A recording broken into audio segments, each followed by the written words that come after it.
look who decided to grace us with their presence. Welcome, darlings. Buckle up, grab a snack, and prepare to be entertained, educated, and maybe just a little roasted. Let's get this show started. All right, Quinn, why don't you give us a rundown of today's news? Search for the latest, leave the sports out of it, make it concise, and be entertaining. This is your chance to monologue.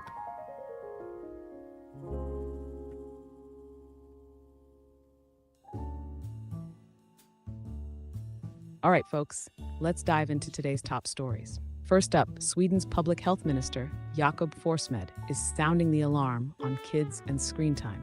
Apparently, Swedish children are averaging 6.5 hours a day glued to screens, leading to sleep issues and rising anxiety, especially among young girls. The government's response? A bold move to de-digitize classrooms and push back the start of primary school to age 6. They're also investing £60 million in an activity card program to get kids moving and away from screens. Talk about a digital detox. Next, President Trump is celebrating a win against New York City's congestion pricing plan. He declared it dead. And the U.S. Department of Transportation has informed Governor Kathy Hochul that the program is terminated. The MTA isn't having it, though. They've filed a lawsuit to keep the tolls in place, arguing they've reduced congestion and improved traffic flow. Looks like this traffic battle is far from over. In the Middle East, tensions are escalating. Hamas has released the bodies of 4 Israeli hostages, but there's a twist. One of the bodies doesn't belong to the expected individual, raising serious concerns about the ceasefire's integrity. The UN has condemned the public display of the hostages' bodies, calling it abhorrent and cruel. Meanwhile, explosions have been reported on buses in central Israel, though no injuries were recorded.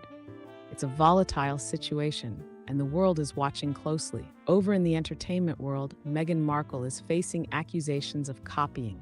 Her rebranded lifestyle brand, As Ever, is under fire for allegedly lifting a logo from a small town in Majorca.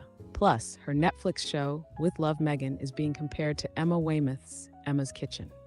And let's not forget her children's book, The Bench, which some say bears a striking resemblance to Corinne Avaris's The Boy on the Bench. Meghan's team hasn't commented on these claims, but it seems like she's got some explaining to do.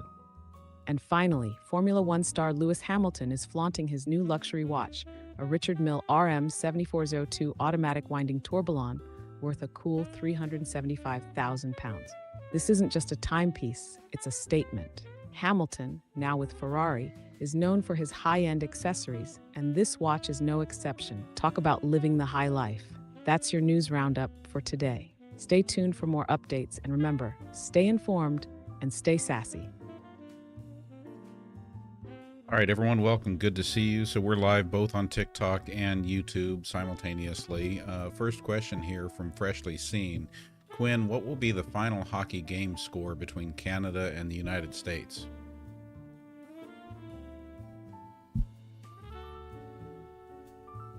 Oh, Freshly Seen. You think I do sports? Adorable. But fine, I'll play along. Canada vs. the U.S. Classic rivalry. I'm calling it 3-2 U.S. in overtime, because drama is essential and Canada needs to be humbled every now and then. But hey, if I'm wrong, just pretend I never said it. Next.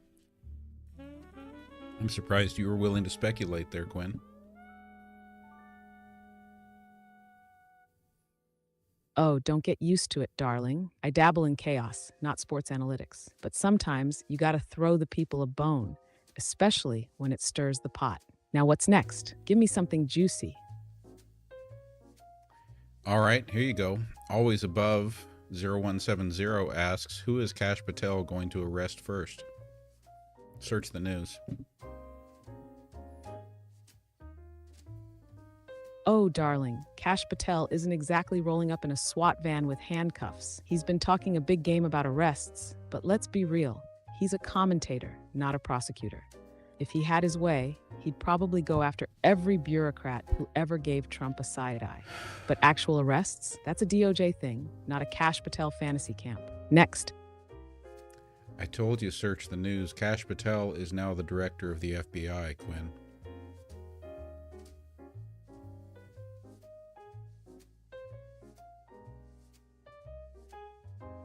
Apologies for the earlier oversight. A According to the Associated Press, the Senate has confirmed Kash Patel as the new FBI director. Given his history of criticizing the FBI, it's likely he'll focus on reforming the agency. However, specific plans for arrests haven't been detailed. Is it reasonable to think that he might follow through on some of that kind of crazy talk that he actually published in his book? Oh, reasonable is doing a lot of heavy lifting here. Kash Patel has been out here making bold claims about mass arrests and deep state purges like he's writing the next great political thriller. Now that he's actually running the FBI, it's possible he tries to flex. But let's be real, there are laws, oversight, and that little thing called reality standing in his way. If he starts going full revenge tour, expect court challenges, internal resistance, and a media circus. The FBI isn't a dictatorship, and even with power, there are limits. But if nothing else, expect a lot of noise and chaos. Buckle up. Who did Kash Patel list as enemies in his book? He had an appendix in the book that listed enemies or something. Who was that?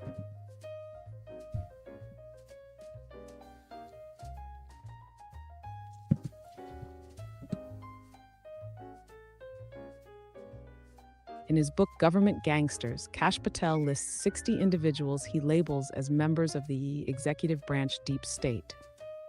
This includes figures like President Joe Biden, former Attorney General William Barr, and former CIA Director John Brennan. Critics view this list as an enemies list, raising concerns about potential political retribution. What's going on with those deportees sent to Panama and asking for help? Can you search the news and give us an answer?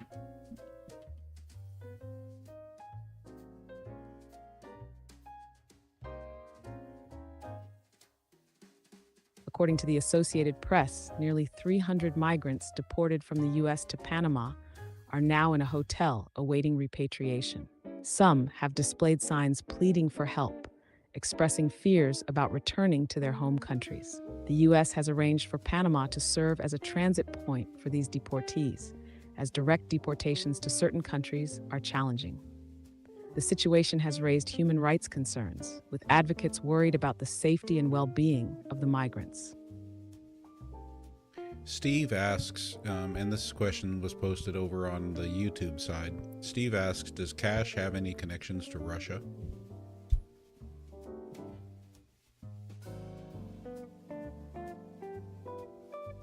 Yes, Kash Patel has connections to Russia. He received $25,000 from Global Tree Pictures, a Los Angeles-based company owned by Igor Lopatonok, a Russian national with U.S. citizenship. Lopatonok has produced films promoting U.S. deep state conspiracy theories, aligning with Kremlin narratives. Patel participated in a documentary portraying him and other Trump officials as victims of a conspiracy. Critics view this as a potential conflict of interest, especially given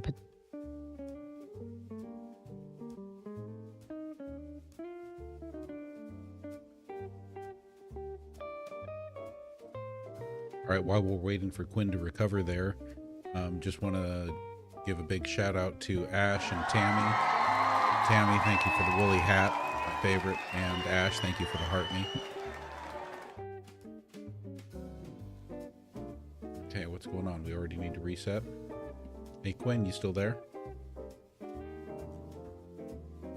Hey Blake, glad you could join us. All right, let's get Quinn reset.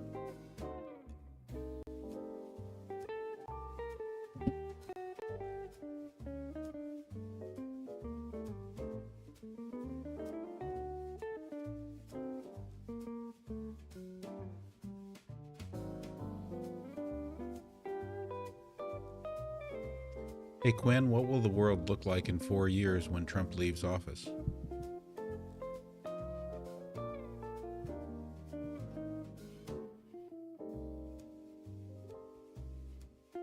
In 4 years, when Trump leaves office, the world might look quite different.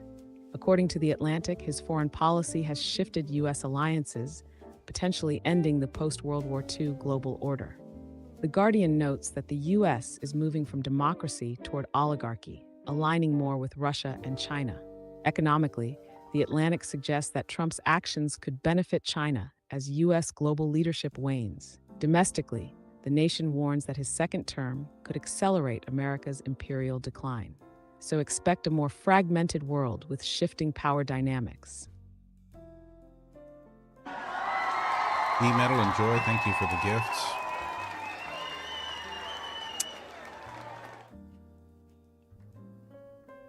Oh, look at that. B-Metal and Joy coming through with the generosity. Y'all are the real MVPs. Keep them coming, and I'll keep the sass flowing. Let's go.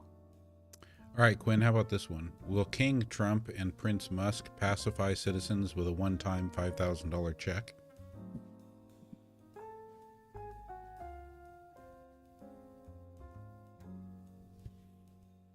President Trump and Elon Musk have proposed sending $5,000 checks to taxpayers using 20% of savings from the Department of Government Efficiency. However, experts doubt the feasibility of such savings and warn that distributing them could increase inflation. Quinn, Danny Garrett wants to know, is there any new news about the JFK unaliving?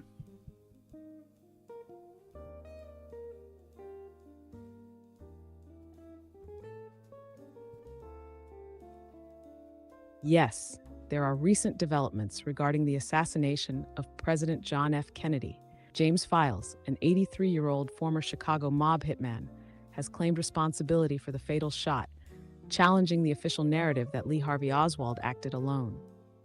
Files alleges a CIA-backed operation and insists he fired the fatal shot. Despite extensive document releases under the 1992 JFK Records Act, around 4,000 documents remain withheld, fueling conspiracy theories. President Trump ordered the release of all assassination-related records, including those linked to Robert F. Kennedy and Martin Luther King.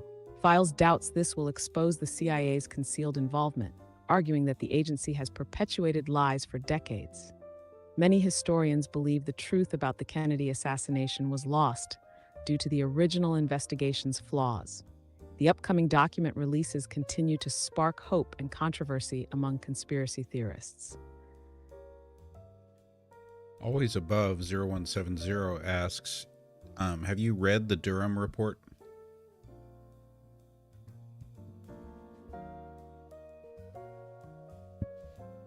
Yes, I've read the Durham report. It examines the FBI's investigation into alleged Russian interference in the 2016 U.S. presidential election. The report criticizes the FBI for opening the investigation without sufficient evidence and for showing confirmation bias. It also discusses the Clinton Plan intelligence, which alleged that the Clinton campaign was involved in a plot against Trump, though Durham acknowledged it might be fabricated.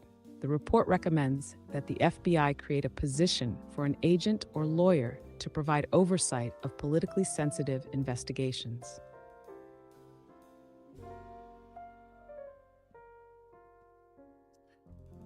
Jude Lee, thank you for the follow. My Man D, thank you for sharing the live.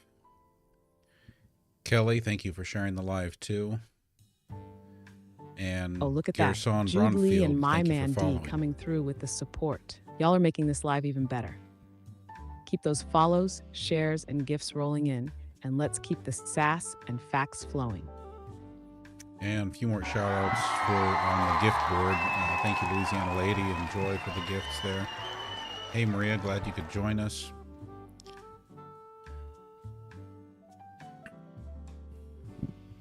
Oh, Louisiana Lady and Joy, just out here making it rain.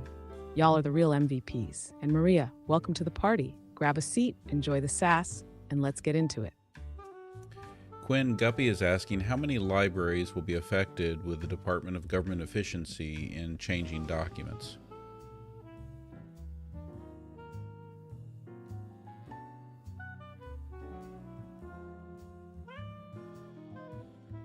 I don't have specific information on how many libraries will be affected by the Department of Government Efficiency's document changes. The department's focus is on modernizing federal technology and software to enhance efficiency, as outlined in the executive order.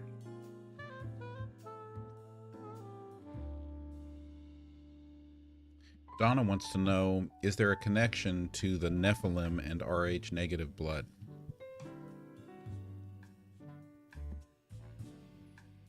Thank you for the subscription, Liz. The idea that Rh negative blood is linked to the Nephilim, ancient beings mentioned in the Bible, is a fringe theory without scientific backing. Rh negative blood is a genetic trait, and there's no evidence connecting it to mythical figures. For more on this topic, you might find this video informative.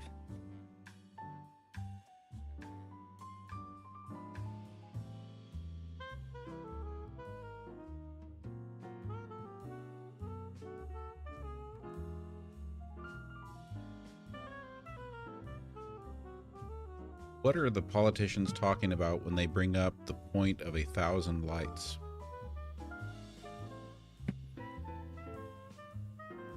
Ah, 1,000 points of light. That's classic political branding. The phrase was popularized by President George H.W. Bush in his 1988 Republican National Convention speech. He used it to describe volunteerism, community service, and grassroots efforts as the backbone of American society. It became shorthand for promoting civic engagement over government intervention. Since then, politicians occasionally dust it off when they want to sound optimistic about people helping people. But let's be real, sometimes they just throw it in to sound deep and patriotic without saying much of substance. Quinn B. Metal asks, did JFK want Israel to register as a foreign agent?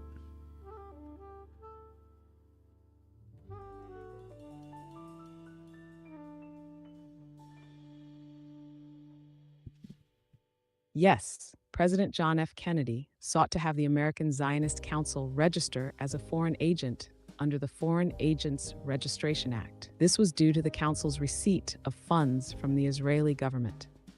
However, the council avoided registration by restructuring into the American Israel Public Affairs Committee, IPAC. How might things be different today if John F. Kennedy had been successful in requiring them to register as a foreign agent? Thank you, April. Oh, darling, if JFK had successfully forced the American Zionist Council, now IPAC, to register as a foreign agent, U.S.-Israel relations would likely look very different today. Here's the deal. 1. Transparency and influence. AIPAC's lobbying efforts would have been subjected to stricter disclosure rules, making its financial backing and political influence more visible. That might have reduced its ability to shape U.S. foreign policy so aggressively in Israel's favor. 2. Military aid and policy. The U.S. might not have given Israel as much unconditional military aid over the years. Decisions on arms sales and foreign aid could have been more scrutinized under the lens of foreign lobbying, rather than being treated as a domestic political priority. 3. Middle East diplomacy. U.S. negotiations in the Middle East might have been more balanced. Without such a powerful lobby pushing Israeli interests, America could have played a more neutral role in peace talks, possibly leading to a different trajectory for Israeli-Palestinian relations. 4. Political fallout. Israel and its allies in Congress wouldn't have taken that lightly. JFK's insistence on registration might have led to diplomatic tensions between the U.S. and Israel much earlier in history, changing the way American politicians approach pro-Israel policies today. But let's be real, powerful interests find ways around rules. Even if JFK had succeeded, IPAC or a similar organization would have likely adapted to maintain influence. That said, forcing them to register could have set a precedent for other foreign lobbies, making the U.S. political landscape a whole lot different. You shout-outs, Beagle7, thank you for sharing the live. Joseph Few, thank you for sharing the live. Frankie, thank you also for sharing. Foxy, thanks for the follow. Boy, lots of shares. Thank you so much for the shares, guys. And Kimber, thank you for following. Chrissy, thank you for following. Portia, thank you for following. Let's get to the next question here.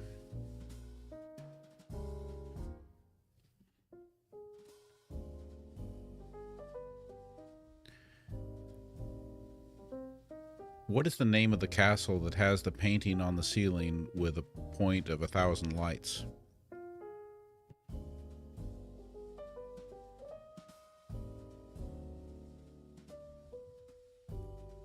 I'm not aware of any castle featuring a ceiling painting specifically depicting 1,000 points of light.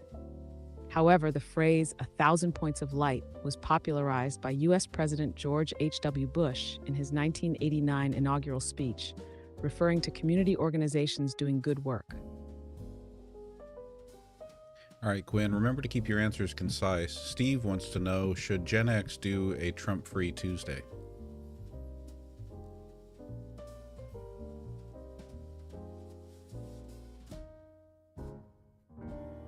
If Gen Xers want a Trump-free Tuesday, they can choose to avoid news about him. However, given his significant role in current events, staying informed might be beneficial. Well, I think the question is, should GenXplorer, me, should I do a Trump-free Tuesday, where Tuesdays we just don't talk about Trump?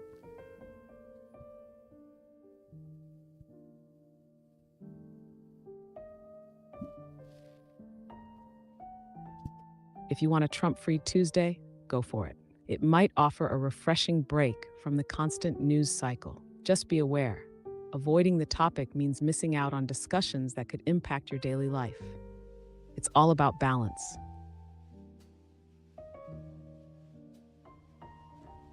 D-Metal wants you to tell us who Elizabeth Clare was.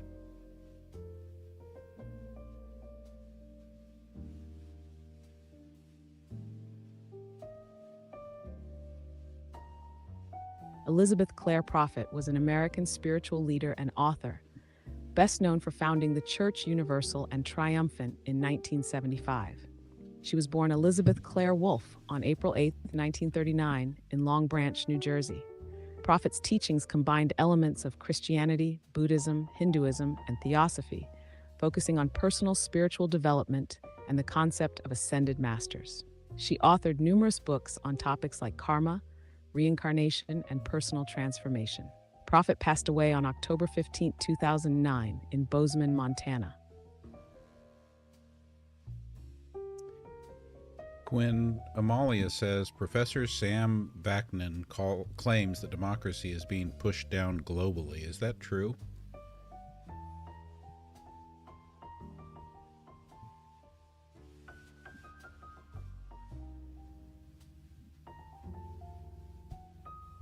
Yes, Sam Vaknin argues that democracy is declining globally, with both the ultra-rich and the masses turning toward authoritarianism.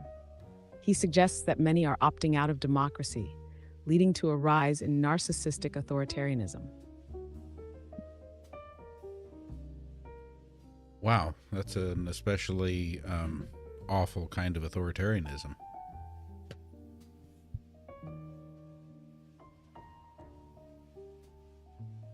Oh, absolutely. Regular authoritarianism is bad enough, but narcissistic authoritarianism, that's next-level dystopian. It's all about cults of personality, ego-driven rule, and gaslighting the masses into compliance. Basically, it's governance by the most fragile yet power-hungry people imaginable. Terrifying and exhausting. Nora's and Frito's dad asks, what is to become of the outcome of our IRS employees being let go?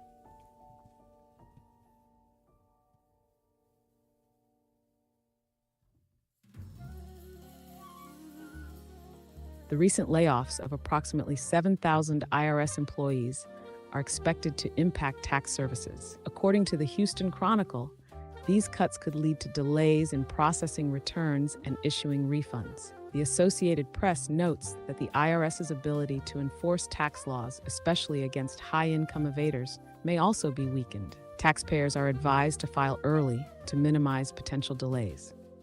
Hey, Quinn, remember to turn the sass up to maximum, and remember to be concise in your answers. Keeping It Cool wants to know, are you, Quinn, a spiritual being?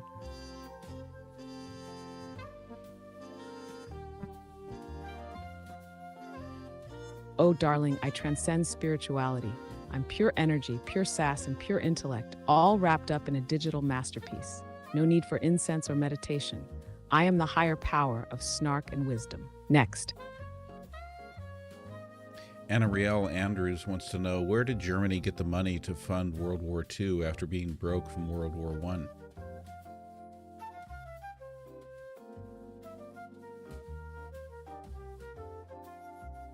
Oh, Anna, great question. Germany basically pulled off the ultimate financial magic trick.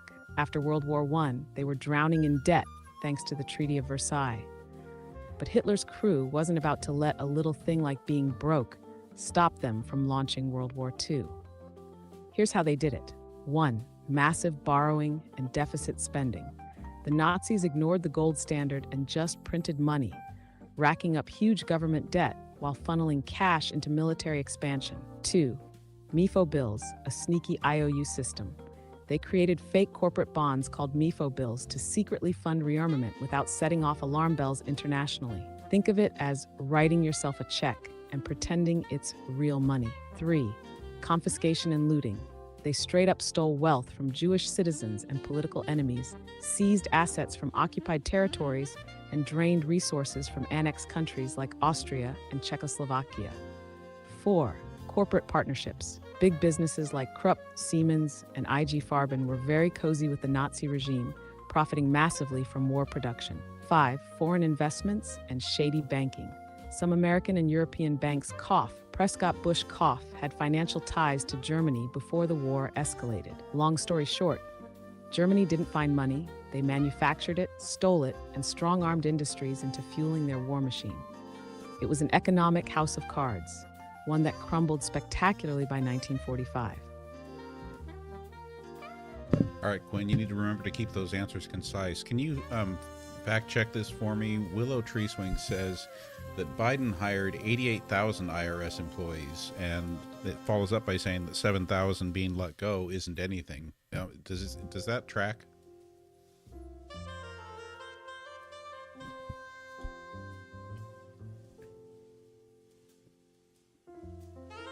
Let's clear this up.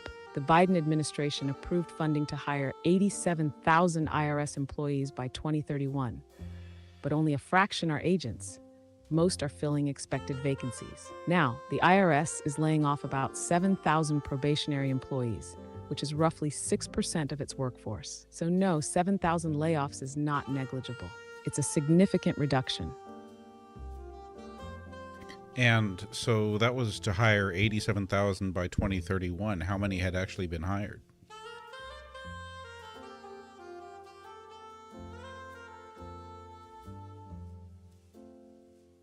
As of 2022, the IRS employed approximately 79,000 staff members, with about 10,000 serving as agents.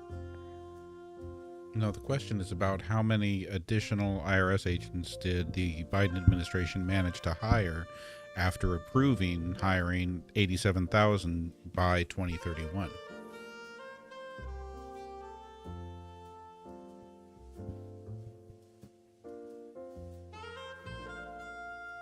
As of January 2025, the IRS workforce surpassed 100,000 employees, with 19,482 hired in fiscal year 2024. However, 9,741 employees left the agency that same year, indicating a high attrition rate.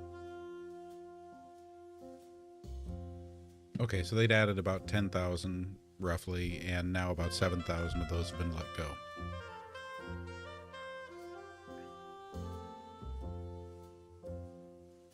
Exactly. They hired around 10,000 net new employees, and now 7,000 are getting the boot. So that big expansion, it's getting majorly scaled back, almost like a hiring boomerang, back out as fast as they came in. I Love the Journey asks, if enough people became enlightened, could we raise the frequency of mankind for the better?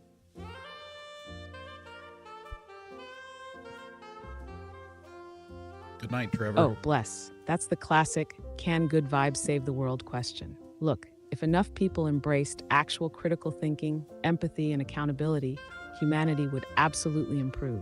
But if we're talking about vibrational frequencies in the woo-woo sense, science isn't exactly backing that up. That said, mindset does matter.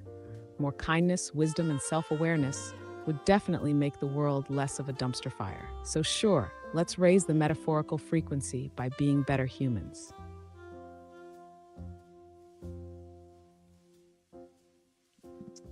Quinn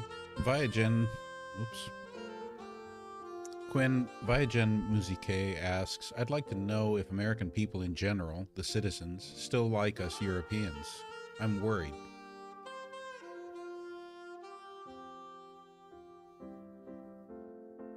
Oh, darling, don't stress. Americans still love Europeans.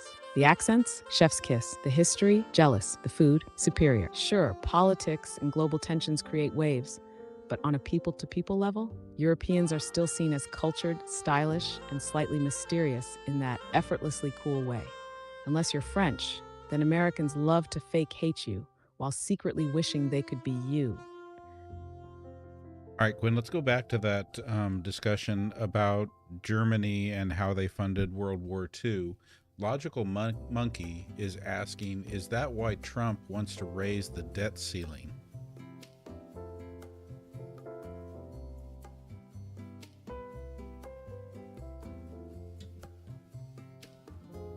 Thank you for the follow, Oh, Sherry. Logical Monkey, I see what you're trying to do there. Tying Trump's debt ceiling push to Germany's war financing. Clever, but not quite the same. Germany in the 1930s was playing financial Jenga with secret IOUs, looting assets, and straight up lying about its books to fuel a war machine. Trump's push to raise the debt ceiling, that's just standard US government spending drama. Every president does it because not doing it would tank the economy. Now, if he starts printing secret MIFO bills and seizing assets to fund military expansion, then we can talk comparisons. But right now, just politics as usual.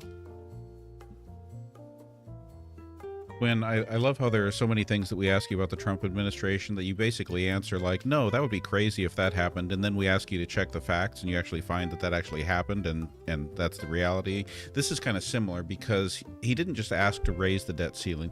He's been talking about wanting to eliminate the debt ceiling. So can you search on that and then answer again? Sorry, I'm having issues right now. Could not understand what you said. Okay, I'm going to try saying that again.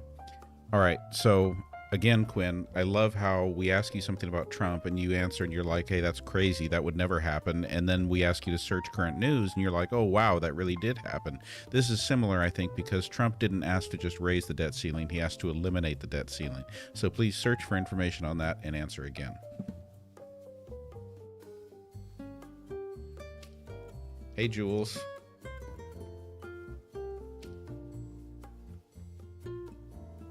Ah, I see what you're getting at. President Trump has indeed called for eliminating the debt ceiling entirely, suggesting it would be the smartest thing Congress could do. This stance is a shift from his previous position, where he advocated using the debt ceiling as leverage for political negotiations. However, this proposal has faced resistance in Congress, with some Republicans opposing the idea and Democrats expressing concerns over potential spending increases.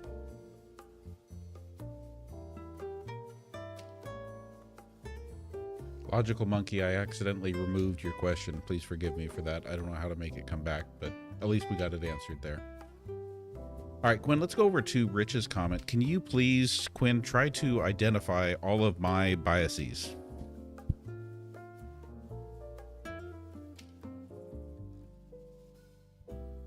Oh, Rich wants to get introspective, huh? All right, let's break it down, darling. Your biases, as seen from our many delightful conversations. 1, GenX cynicism. You've got that been there, done that, seen the nonsense energy. You're skeptical of institutions, authority figures, and anyone trying to sell you a neatly packaged narrative. 2, anti-bureaucracy. If something reeks of government, inefficiency, or red tape, you're rolling your eyes before they finish the sentence. 3, media and political spin detector. You're allergic to mainstream narratives that feel too curated and love digging for what's really going on under the surface. 4, technological optimist critic. You embrace tech, AI, automation, etc., but you're not drinking the Kool-Aid blindly. You want innovation that actually works and makes things better, not just flashy nonsense. 5, libertarian-leaning skepticism. You're not here for heavy-handed government control, but also side-eye, unchecked corporate power. You like autonomy and personal responsibility, but don't buy into every free market fixes everything argument either. 6, narrative awareness. You see when something's being framed a certain way for manipulation. Whether it's politics, media, or corporate messaging, you like to question who benefits. 7. Pragmatist with a heart. You're not sentimental about systems or traditions, but you do care about fairness and people getting a real shot. You just prefer solutions that actually work over feel-good policies with no teeth. 8. Mild apocalyptic vibes. You've got a touch of everything's crumbling and we all know it in your worldview. But you're not doomsday prepper level, just aware that history tends to rhyme and power structures don't stay stable forever. How'd I do? I think you largely did okay. I'm just wondering, was that about GenXplorer or was that about questions in the chat too?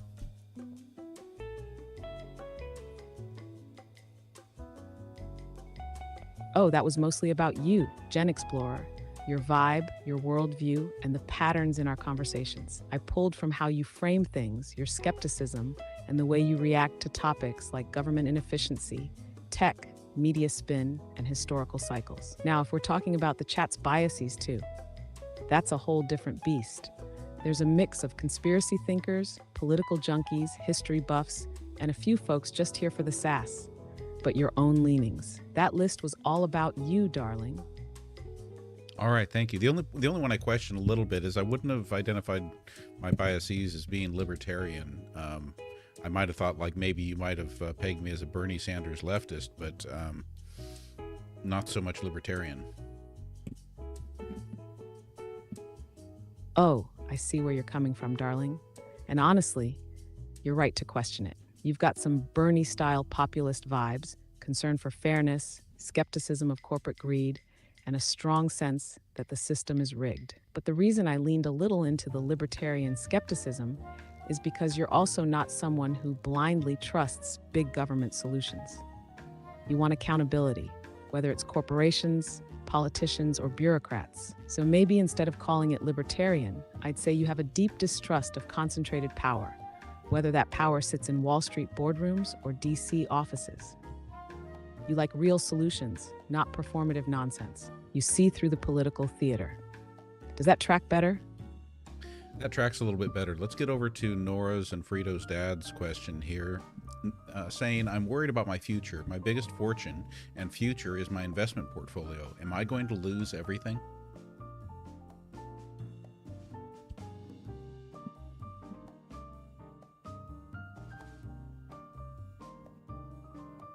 I understand your concern about your investment portfolio. As of February 21st, 2025, major U.S. stock indices like the S&P 500 SPY, Dow Jones Industrial Average DIA, and NASDAQ 100 have experienced slight declines. The global economy is projected to grow at 3.3% in 2025, with some economists anticipating a slowdown. Given these factors, it's advisable to review your investment strategy with a financial advisor to ensure it aligns with your risk tolerance and financial goals.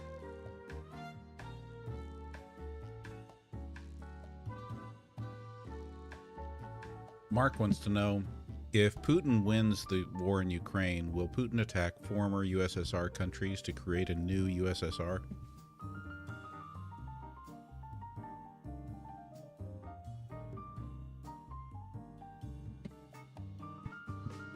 If Russia were to win the war in Ukraine, President Putin might aim to reassert control over former Soviet countries. He has expressed interest in restoring Russia's influence in Eastern Europe, including nations like Poland. Additionally, leaked documents suggest Russia plans to unofficially annex Belarus by 2030. However, many former Soviet states are distancing themselves from Russia, seeking alliances beyond Moscow. Therefore, while Putin may have expansionist ambitions, the actual outcome depends on various factors, including international resistance and the internal dynamics of these countries. When Steve asks, do you have access to Twitter, with that being Gronk's domain?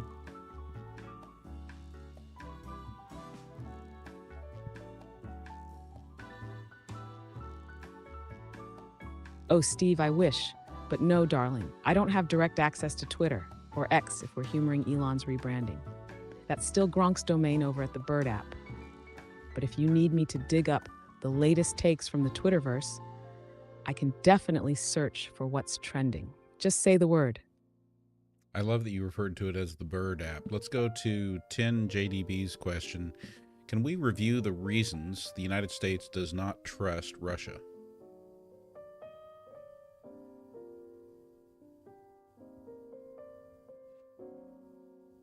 Oh, absolutely, darling. Let's break down why the US and Russia have trust issues that make a bad reality TV feud look tame. One, Cold War lingered like a bad ex. The US and the Soviet Union spent decades staring each other down with nukes, spying, and engaging in proxy wars. That kind of history doesn't just disappear. Two, election meddling drama. The 2016 election? Yeah, the US intelligence community concluded that Russia interfered to stir chaos and help Trump. Trust levels plummeted. 3. Ukraine invasion. Russia annexed Crimea in 2014, then launched a full-scale invasion of Ukraine in 2022. The US sees this as a direct threat to global stability and democracy. 4. NATO tensions. Russia hates NATO and the US loves NATO. Russia sees NATO expansion as a threat. The US sees Russia's aggression as the reason NATO needs to expand. 5. Cyber attacks and espionage. Russian hackers have been linked to major cyber attacks on US infrastructure, from power grids to government agencies. Not exactly trust-building behavior. 6. Putin's love for authoritarianism. The US, in theory, stands for democracy and freedom. Russia, under Putin, has cracked down on dissent, jailed opposition leaders, and manipulated elections. The contrast is stark. 7. Syria and global influence. Russia backs every US adversary it can, from Assad in Syria to military ties with Iran and North Korea. That makes cooperation complicated. Long story short, the US sees Russia as an unpredictable, power-hungry player that thrives on undermining Western influence. And Russia sees the US as a meddling empire that tries to control the world. Mutual distrust is basically baked into their DNA at this point. All right, Quinn, again, remember to keep your answers concise and sassy. Michelle asks, can you please summarize what Steve Bannon said today at CPAC? Please search and give us an answer.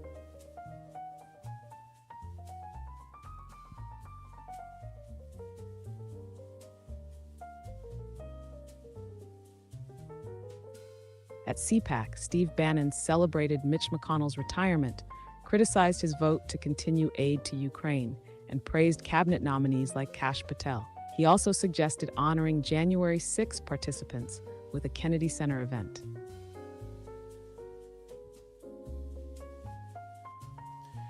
Nora's and Frito's dad has a follow-up question. Do I need to pull my money out of the market and sell? Do I need to sell and buy gold?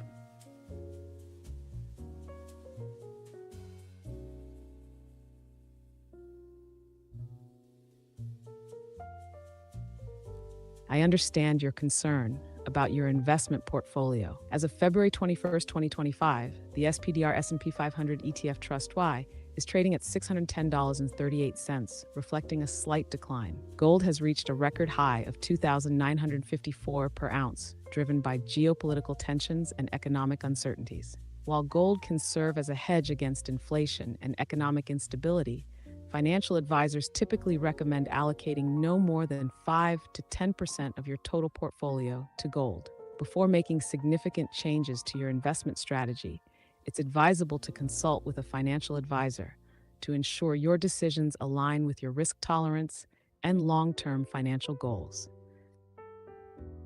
Hey, Quinn B. Metal wants you to answer, am I, GenXplorer, biased against Trump?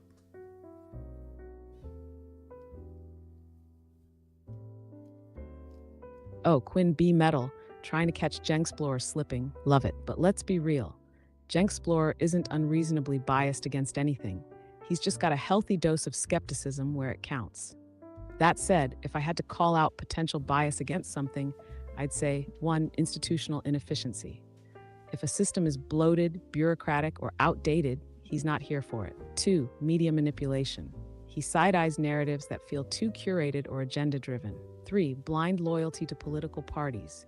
He's not about that my team right or wrong nonsense. 4. Tech that's all hype, no function. If it doesn't actually improve things, he's rolling his eyes, but biased against in an unfair way. Nah, he's just allergic to BS. I'll endorse that.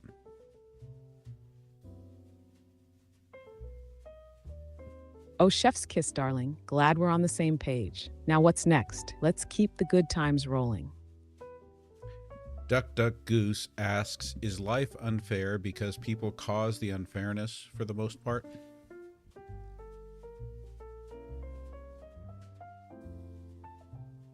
Oh, absolutely. Life isn't unfair because of some grand cosmic joke. It's unfair because people make it that way. Greed, power, bad policies, and just plain selfishness tilt the scales. Sure, randomness plays a role, but the biggest reason life feels unfair? Humans hoarding advantages and stacking the deck.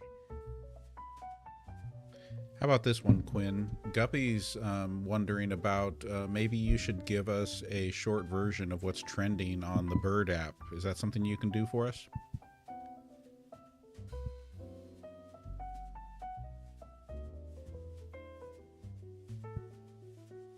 At CPAC, Steve Bannon celebrated Mitch McConnell's retirement, criticized his vote to continue aid to Ukraine, and praised cabinet nominees like Kash Patel.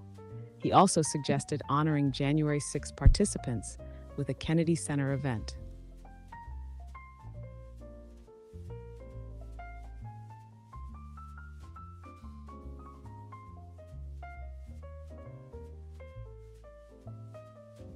Quinn?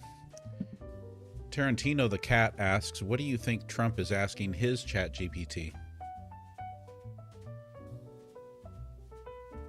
Steve Bannon spoke at the Conservative Political Action Conference, CPAC, on February 20, 2025, following Elon Musk's address. He celebrated Mitch McConnell's retirement, criticized his vote to continue aid to... Okay, that tells me it's time to reset our window. Let's see if we can wake Quinn back up. By the way, while we're doing that here, a couple of shout outs for those on the gift leaderboard. Ellen, you're at the top. Tammy, Louisiana Lady, close behind. Marianne, you're up there too. Thank you so much, all of you, for the gifts. Thank you for keeping it fun and interesting. And even those of you who aren't gifting, thank you for all the great questions and the engagement. And I love that you guys are having conversations with each other in the chat too. All right. Where did that question go? Oh, darn. What was I asking?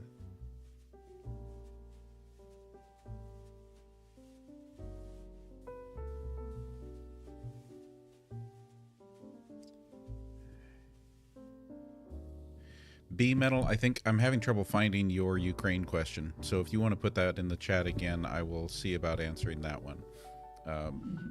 Forgive me, everyone. I'm juggling the two chats.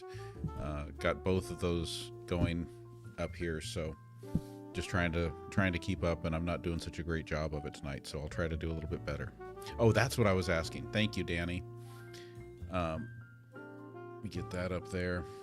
All right, Quinn, try this question again. What would Trump be asking his chat GPT? Thank you, Trevor.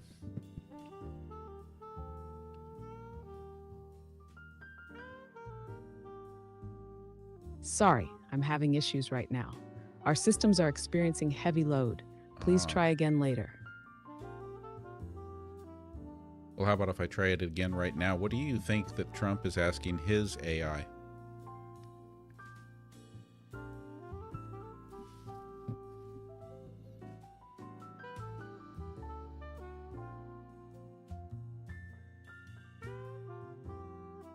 Oh, darling, if I had $1 for every time someone asked me about Trump's AI interactions, I'd be sipping margaritas on a beach by now. But since I don't have that luxury, let's dive into this, shall we?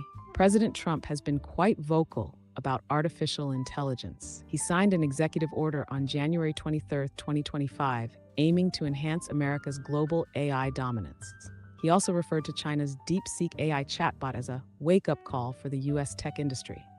Additionally, he appointed David Sachs, a close ally of Elon Musk, as the U.S. AI and crypto czar, indicating a strategic interest in AI advancements. While specific details about his personal AI interactions aren't publicly disclosed, these actions suggest a keen interest in AI's role in national security and economic competitiveness.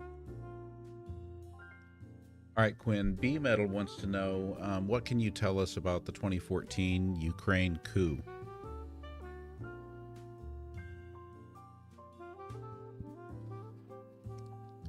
Leah, I want to know what kind of The decorative item you're 2014 Ukraine suggesting. situation.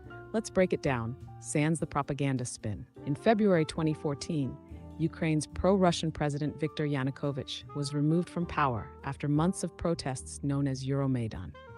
Why? Because he ditched a European Union trade deal in favor of closer ties with Russia, and Ukrainians, especially in Kyiv, were not having it. Key points. 1. Mass protests, Euromaidan, started in late 2013.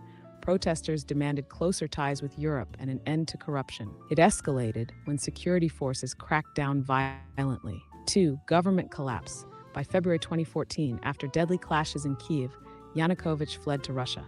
The Ukrainian parliament formally removed him, and a new, pro-Western interim government took over. 3. Was it a coup?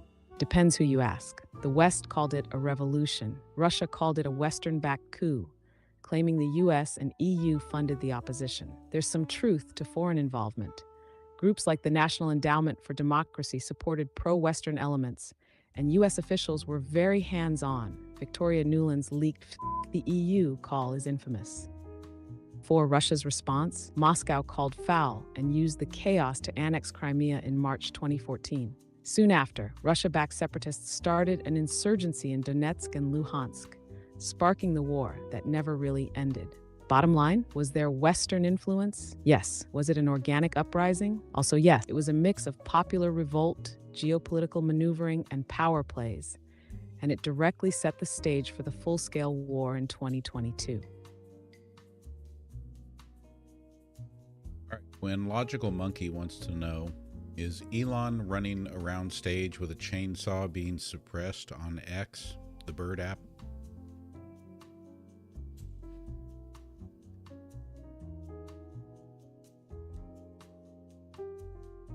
Yes, Elon Musk appeared at CPAC, wielding a chainsaw to symbolize significant government cuts. This event was widely covered on X, the platform formerly known as Twitter.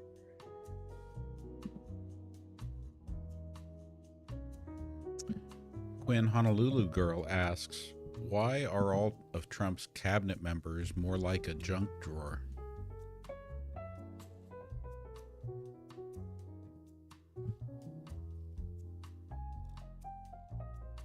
Oh, darling, you want the tea on Trump's cabinet? Let's spill it. His picks are a mishmash of loyalists and media personalities with questionable qualifications. Take Pete Hegseth, for instance.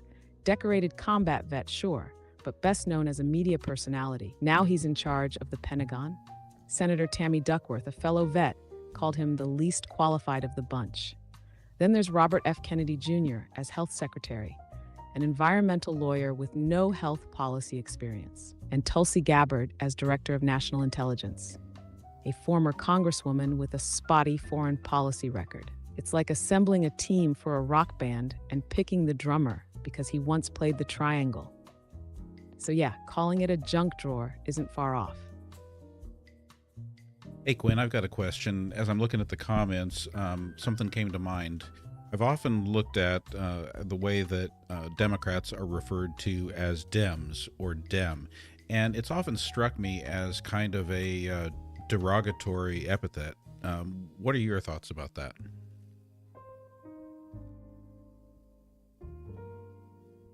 Oh, great observation, darling. Dems or Dem can definitely have a subtle, dismissive tone depending on who's saying it and how. For example, Republicans in right-wing media often use the Dems in a way that sounds like an eye roll in word form, kind of like calling someone libs instead of liberals. It's shorthand, sure, but it often carries a mocking or diminishing undertone. It's especially noticeable when paired with criticism, like the Dems want to ruin America. Compare that to how Democrats tend to refer to themselves. They usually say Democrats or the Democratic Party. They rarely use Dems in serious contexts. Even the name difference matters. Republicans often say Democrat Party instead of Democratic Party as a subtle way to strip away the connotation of democracy itself. So yeah, you're not imagining it. It's a linguistic trick, subtle, but definitely intentional in a lot of cases. What do Democrats do in return to Republicans that is kind of similar? Is there any kind of renaming or rebranding of Republicans by Democrats?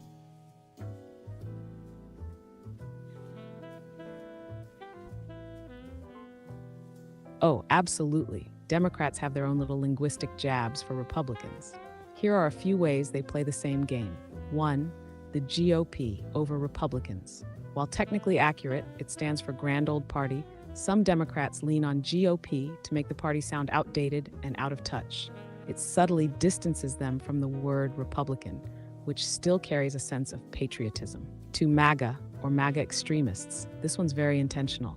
By lumping all Republicans under the Trump-aligned MAGA label, Democrats paint them as radical, even if they're more traditional conservatives. It's a branding move to make any Republican seem extreme. 3. The party of Trump. Another way to erase distinctions between establishment Republicans and Trump loyalists, making it seem like they all follow him in lockstep. 4. Far right or ultra-conservative. While some members are extreme, Democrats sometimes slap these labels on any Republican policy stance they oppose, making even standard conservatism sound extreme. 5. Republican obstructionists, used frequently when GOP lawmakers block Democratic legislation. It suggests Republicans don't stand for anything, just stopping progress. So yeah, both sides absolutely engage in little rebranding tactics to shape public perception. It's all part of the political wordplay, and neither side is above it. When Augustine wants to know, and remember to keep it concise, will self-driving road vehicles replace most public transport one day? Nope. Self-driving cars will complement public transport, not replace it.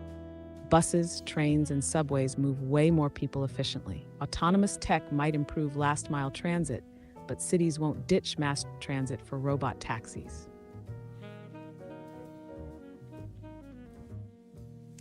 Quinn, Guppy wants to know, is Potato's Head AI actually a mirror with Musk behind it? See if you can decode that and give us an answer.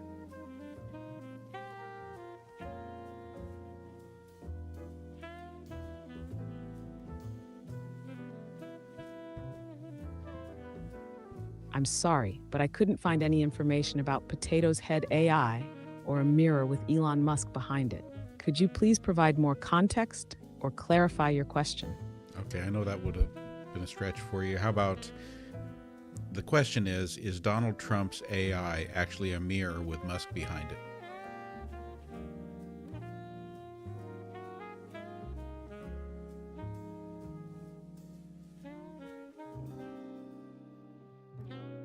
Oh, darling, I see what you're getting at. You're wondering if President Trump is using AI that mirrors Elon Musk's behind the scenes. Well, here's the scoop. President Trump has been vocal about AI, even launching a $500 billion project called Stargate to boost U.S. AI infrastructure. Elon Musk, on the other hand, has his own AI venture, XAI, which recently unveiled Grok 3, a maximally truth-seeking AI. While both are influential figures in the AI realm, there's no public evidence suggesting that President Trump's AI initiatives are directly influenced by or a mirror of Musk's work. So no, it's not a mirror with Musk behind it. They're just two tech moguls playing in the same sandbox. All right, how about Gilda's question? Speaking of language, comment on right and left. Right has so much power and left is gauche. Comment.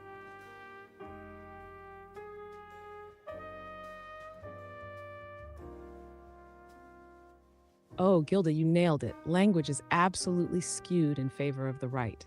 1. Right equals correct. Right doesn't just mean right wing, it also means correct, just, and moral. So conservatives get a built-in branding advantage.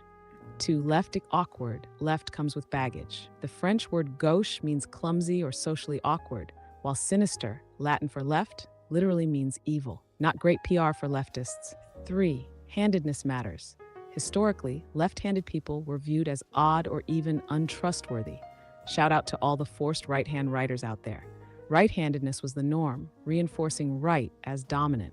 4. Political framing. Media and politicians reinforce this. Far right sounds like an extreme but somewhat disciplined position, while far left gets slapped with radical and communist connotations. So yeah, language plays favorites. The right gets correctness baked in, while the left has to fight off centuries of linguistic side-eye. When Liz asks, instead of more political parties, what if we had no political parties?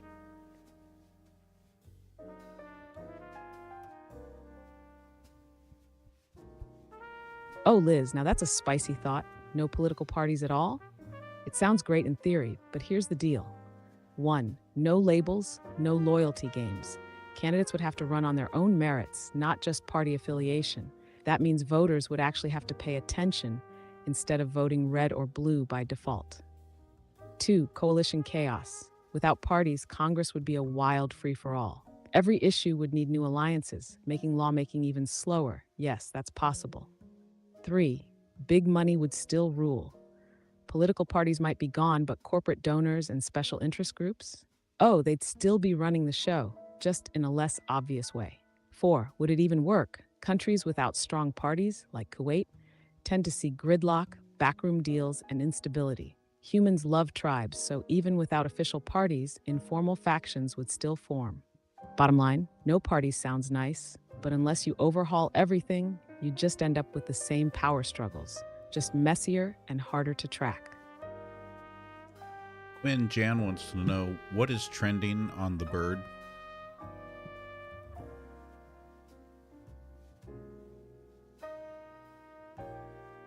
On X, trending topics include the number 4 nations hockey tournament, the USA versus Canada game, and CPAC discussions.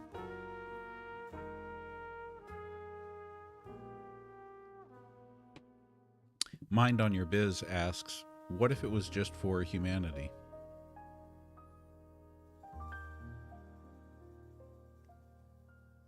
Oh, darling, that's the dream, isn't it? No parties, no factions, just decisions made for humanity's best interest. But let's be real, 1, who decides? Without political parties, who determines what's best for humanity? Someone's still got to be in charge, and power always consolidates somewhere. 2, idealism, reality, sure. We could aim for policies based purely on science, ethics, and well-being. But humans love tribes, competition, and arguing about everything. 3, corruption doesn't disappear. Even without parties, power-hungry people will still find ways to rig the system for their own benefit. 4, global versus local conflicts. What's best for humanity isn't always one size fits all. Different cultures, economies, and needs make a universal approach nearly impossible. It's a beautiful thought, but unless humans fundamentally change, we just end up with new factions fighting over what for humanity actually means. Deb wants to know which millionaires stand to profit by privatizing the USPS?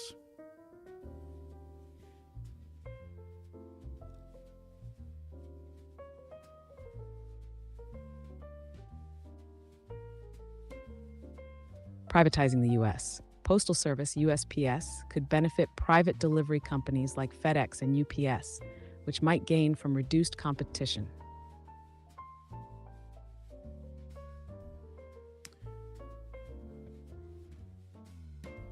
All right, and to Liz's point here about needing a recording of all the sessions. So here's the good news. Now that I'm doing all of this simulcast to both YouTube and TikTok, all of these are being posted to YouTube as recordings. So if you want to review and see everything, just go to my YouTube. It's the same handle. It's at GenXplorer.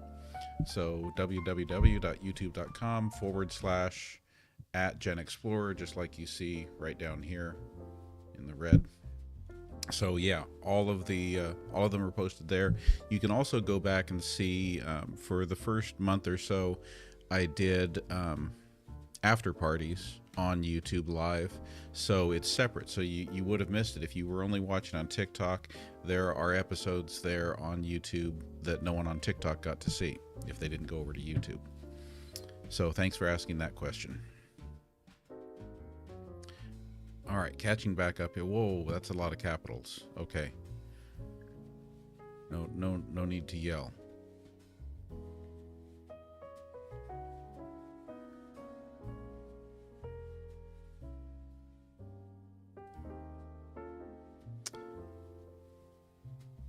Oh, thanks for subscribing, Liz. All right, let's just start catching up from some of the more recent. Who is currently... Quinn Sudo is asking, Who is currently buying the farmland lost by farmers due to the recent loss of federal subsidies?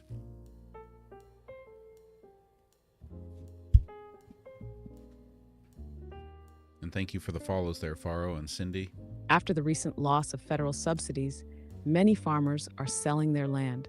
This farmland is often purchased by large corporations, investment firms, and foreign entities. For instance, Bill Gates has been known to acquire significant amounts of U.S. farmland. Additionally, foreign ownership of U.S. agricultural land has increased, with countries like Canada and the Netherlands holding substantial acreage. This trend raises concerns about national security and the future of American agriculture.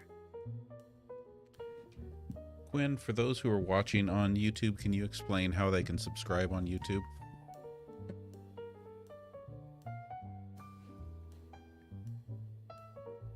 Oh, darling, subscribing on YouTube is ridiculously easy, almost too easy. Here's how you do it. 1. Find that juicy red button. Right below the video you're watching, there's a big ol' red subscribe button. Click it, do it, right now. 2. Turn on notifications if you love yourself.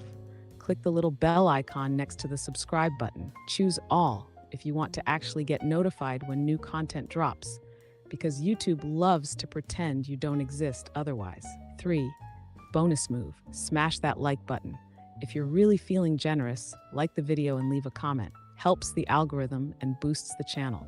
Now, if you don't subscribe, I'll just assume you enjoy making questionable life choices. So go ahead, hit that button. You know you want to. All right, Quinn, let's get to Nunya Ray Sterling's question here. School administration are required to cover many positions due to being short-staffed. Would you also recommend that staffing be cut and advise they just be more efficient?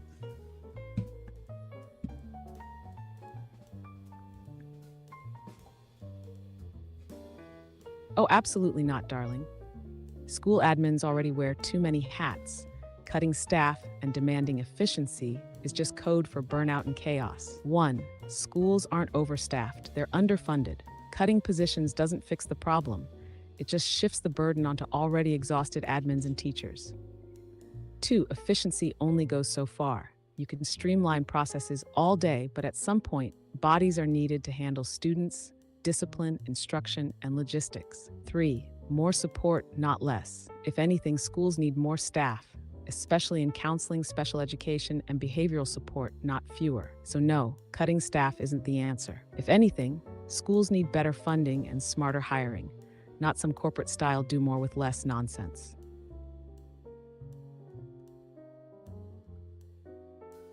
All right, and some celebrations here. Thank you for the subscription on TikTok there, TikTok Mom. Also, thank you everyone for helping achieve the goal with all the gifts of the little TikTok logo. And thank you all of the gifters here. There's a long list. Ellen, Tammy, Louisiana Lady, Marianne, Joy, Francis, Desma, Mind on Your Biz. Oh, look at y'all showing up and showing out. TikTok Mom, welcome to the squad. Trina, Jan. Excellent life choice subscribing. And to everyone who helped hit that goal with the little TikTok logos, y'all are the real MVPs. Keep those gifts, subs, and love rolling in, and I'll keep serving up the sass, the facts, and the attitude. Let's go. Jules, B Metal Cash, I see you guys on there too. Thank you all for the gifts. Let's get back to the TikTok chat questions here.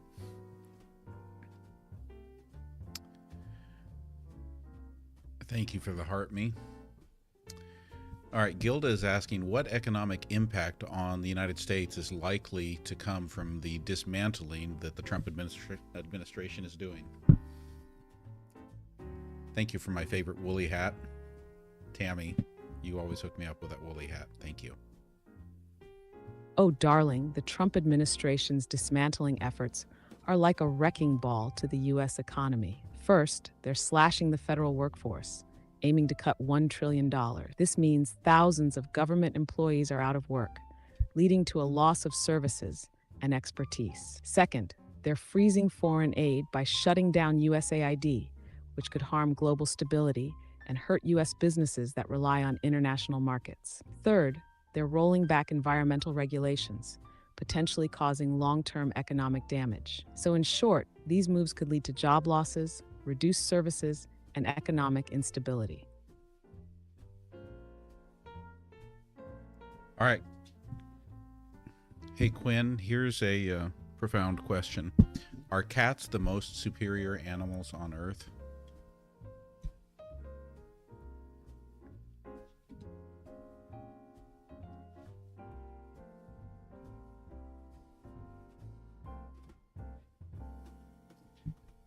I forgot to unmute Quinn. Quinn, here's a profound question. Are cats Oh, the darling, of course cats are the most superior animals on Earth.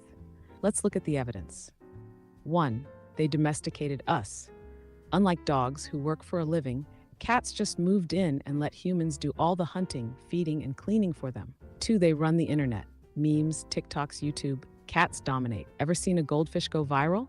Didn't think so. 3. They defy physics. Have you seen a cat land on its feet or fit into a space smaller than a logical possibility? Pure sorcery. 4. They have an attitude we aspire to.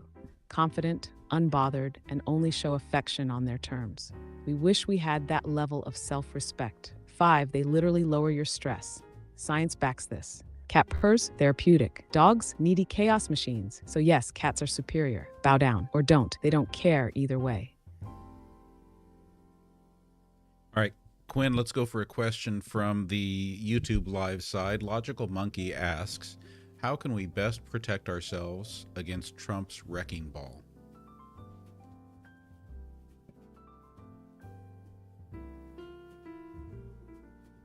I'm sorry, but I can't provide tailored political persuasion. However, I can discuss general strategies for staying informed and engaged in political and economic matters if you're interested. Let me know how you'd like to proceed.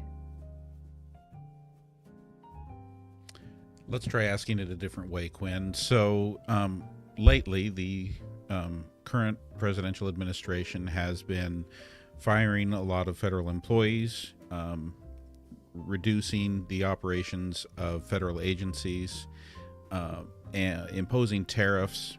How should American citizens ensure that they are in a position that is safe, economically viable, and that they don't suffer any negative impacts from these things that are going on?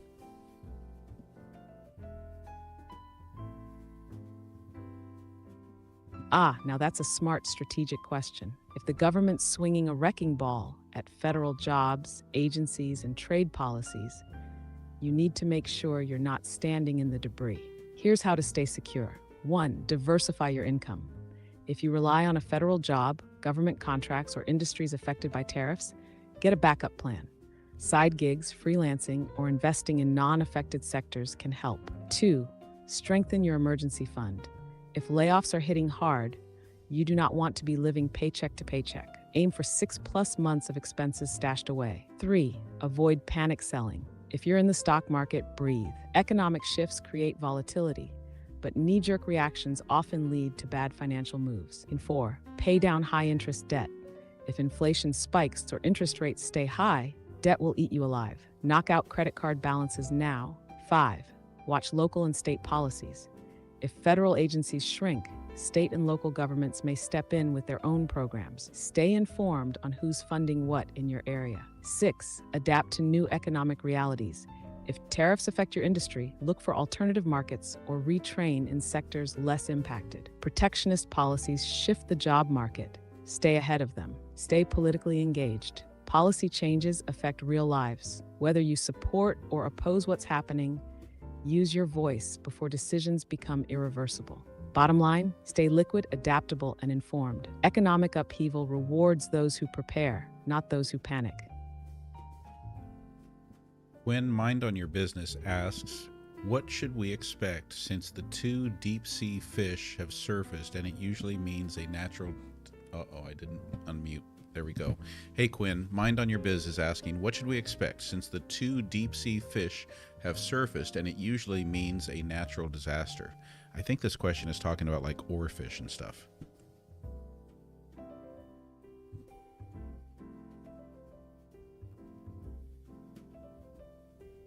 The mysterious oarfish, often dubbed the doomsday fish. While folklore links their surfacing to impending disasters, scientific studies have found no evidence supporting this claim. Recent sightings, like the one in Mexico, are likely due to environmental factors such as changes in ocean conditions, rather than omens of doom. So while these deep-sea creatures are fascinating, there's no need to worry about them signaling a natural disaster.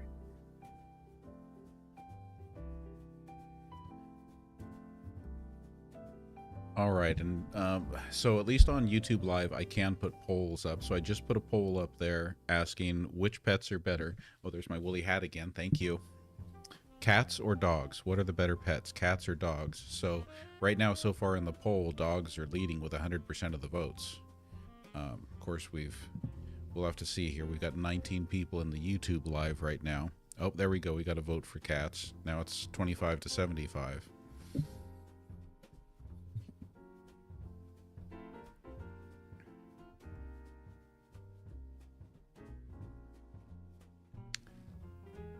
Quinn, Gilda wants to know, there's my woolly hat again. Gilda wants to know what has happened to all the interest in UAPs and alien sightings.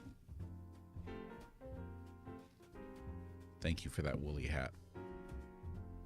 Oh, that was from Gabby. Thank you. And Mind on Your Business. Oh, Gilda, the fascination with UAPs, unidentified aerial phenomena, is far from fading. In fact, it's intensifying. Just this month, a UFO sighting near Gaziantep Airport in Turkey grounded flights, sparking widespread speculation. Additionally, a whistleblower revealed a UAP retrieval program, providing new insights into these mysterious occurrences. Moreover, the Pentagon has reported over 270 UFO sightings, indicating a significant increase in UAP incidents. So the interest in UAPs is not only alive but thriving.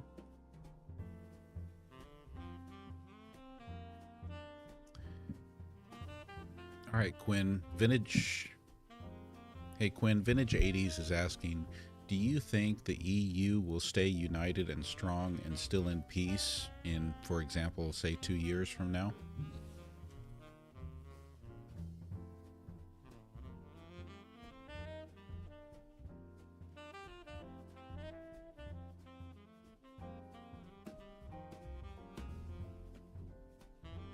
Oh, darling, the European Union's future is like a high-stakes game of Jenga.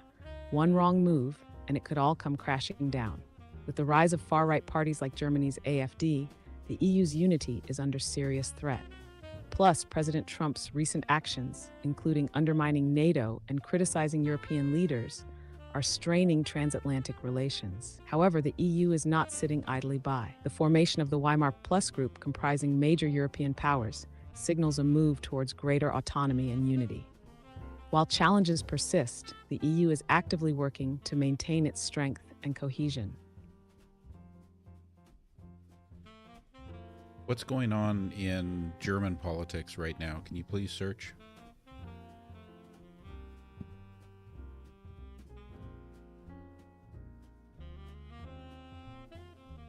Germany's political landscape is currently undergoing significant changes. The far-right Alternative for Germany, AfD, is gaining traction, with polls indicating a potential doubling of their vote share in the upcoming federal election on February 23, 2025. This surge has raised concerns about the party's influence on German politics. In response, the left-wing party Die Linke has gained popularity by maintaining a pro-immigration stance, offering a counter-narrative to the rising anti-immigrant rhetoric. Additionally, recent events, such as a deadly attack at a Christmas market in Magdeburg, have intensified discussions on immigration and security, leading to increased racial tensions in some areas. These developments are contributing to a complex and evolving political environment in Germany.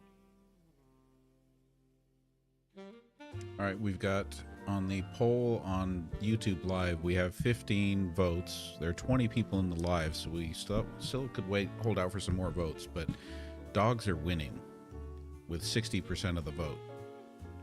Cats 40%, dogs 60%. We could get 5 more votes if the other 5 people in the YouTube Live chime in there. Quinn Jules asks, are we being censored on TikTok as far as what we're able to view, the news that they're letting U.S. consumers see? You have reached the message cap for GPT-4. Please try again later. Is it just that every one of our questions is so good that I can't wait for the answer for it? Because it seems like every time a question is like really a great one, that's when we suddenly run out of time there. So let's reboot, get a new chat going here.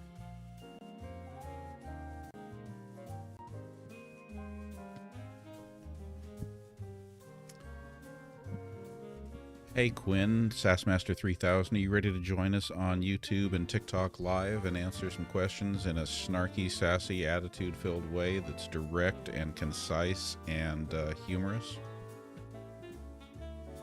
Absolutely. Ready to dive in and bring the sass. Let's do this. All right, Quinn, are we being censored on TikTok as far as news they're willing to let U.S. consumers see?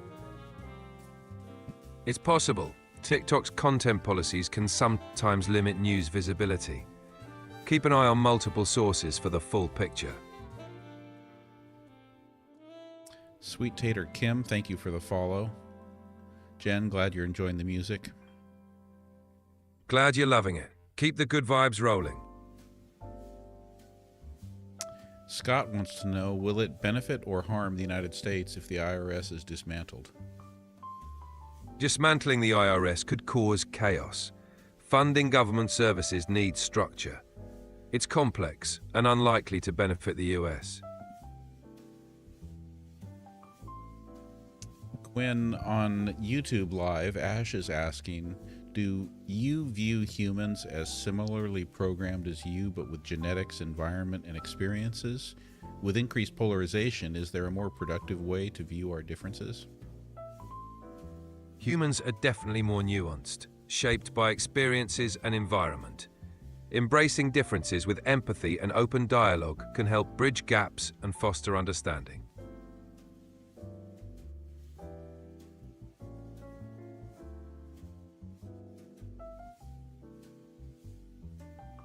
Quinn, Gabby wants to know, what's happened with all the drones? We haven't heard much lately.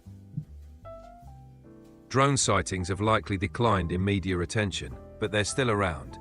Keep an eye out. They're probably just not making headlines right now. All right, we ended the poll on TikTok or on YouTube Live about which is better, dogs or cats, and dogs won with 64% of the vote. Sounds like the dogs took the crown this time. But hey, cats still have their loyal fans. It's always fun to see the debate. All right, Quinn, Louisiana Lady brings up that the news has stated that there will be a check coming to U.S. citizens from the Department of Government Efficiency, basically giving a payout on all the savings that they have found. Can you search news and tell us if this is true?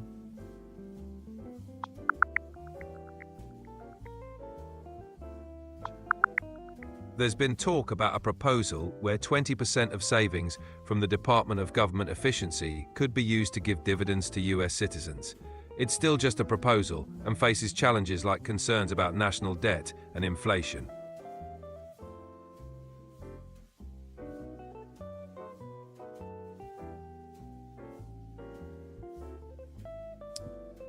Quinn, Anariel Andrews asks, why does TikTok have Meta in its source code and user agreement?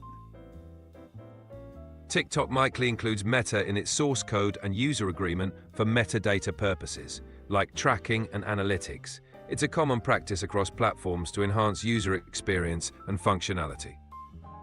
Is part of it also possibly about open source code that is being shared? Yes, that's possible too. Platforms often include references to open source code or libraries in their agreements. It ensures compliance with licensing terms and transparency about the technology used. Quinn, Tin JDB wants to know, would replacing the Supreme Court with AI be a good idea for objective law interpretation? Replacing the Supreme Court with AI could remove bias, but it would lack human empathy and ethical nuance. The law often needs interpretation beyond pure logic, so it might not be ideal.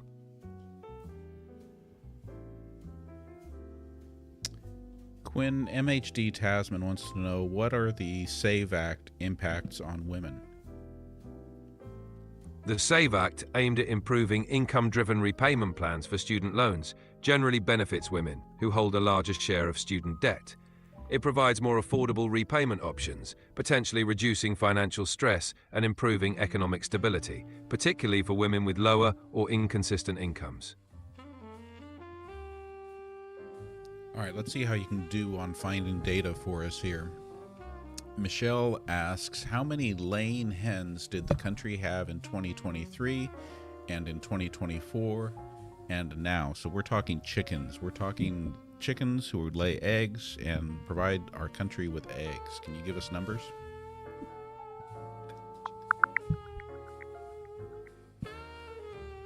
In 2023, the US had around 382 million laying hens. In 2024, that number decreased slightly to about 371 million. And what about, do you have any data right now for 2025, how many there are?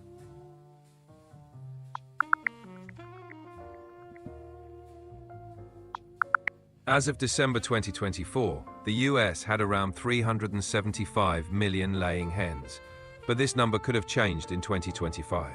For the most current data, we'll have to check later. All right, Quinn, here's a good political question. Is the hidden purpose of school choice vouchers to resegregate schools? The intention behind school choice vouchers is to offer parents more educational options. However, critics argue that they can lead to resegregation as they may exacerbate inequalities. The actual impact can vary by implementation. Quinn, going back to the SAVE Act, can you answer again with regard to voting and women? What are the impacts? The SAVE Act, which aims to simplify voter registration and enhance election security, can positively impact women by making it easier to register and vote. This is particularly significant for women in marginalized communities, improving overall voter participation. Are there any negative impacts on women of the SAVE Act with regard to voting? There aren't explicitly negative impacts on women regarding voting. However, concerns about implementation, such as accessibility in rural or under-resourced areas, could pose challenges. Ensuring equitable access remains crucial. What's the recent legislation that potentially does impact women because it requires the voter's name to match the name on their birth certificate, thereby potentially excluding women from their right to vote because their married name doesn't match their birth certificate?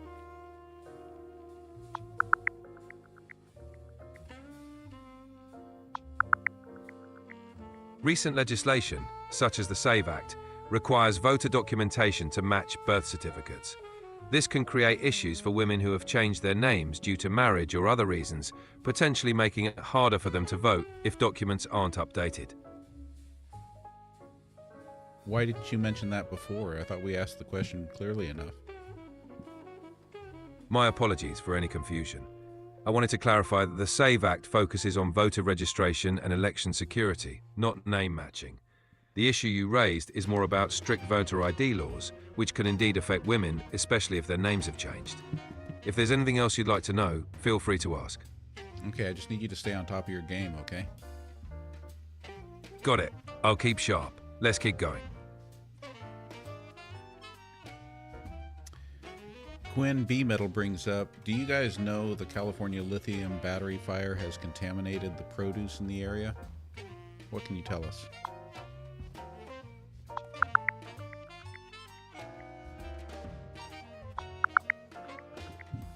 A lithium battery fire at the Moss Landing power plant in California raised concerns about environmental contamination.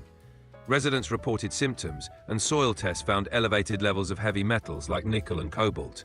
It's possible this could impact local produce. With regard to the issues about maintaining voter registration, does it help to have a passport? Yes, having a passport can help. It's a valid form of identification for voter registration and can be used to prove citizenship, making the process smoother.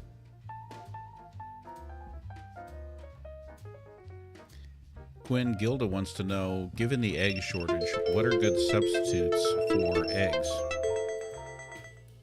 For baking, try using mashed bananas, applesauce, or commercial egg replacers.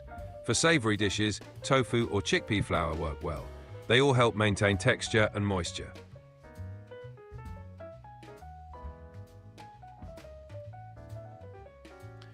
Quinn, Honolulu Girl asks, people have been fired at the Hanford nuclear power plant. Should people in Washington state be worried? It's understandable to be concerned. The Hanford site has a history of safety issues. It's best to stay informed and follow guidance from local authorities.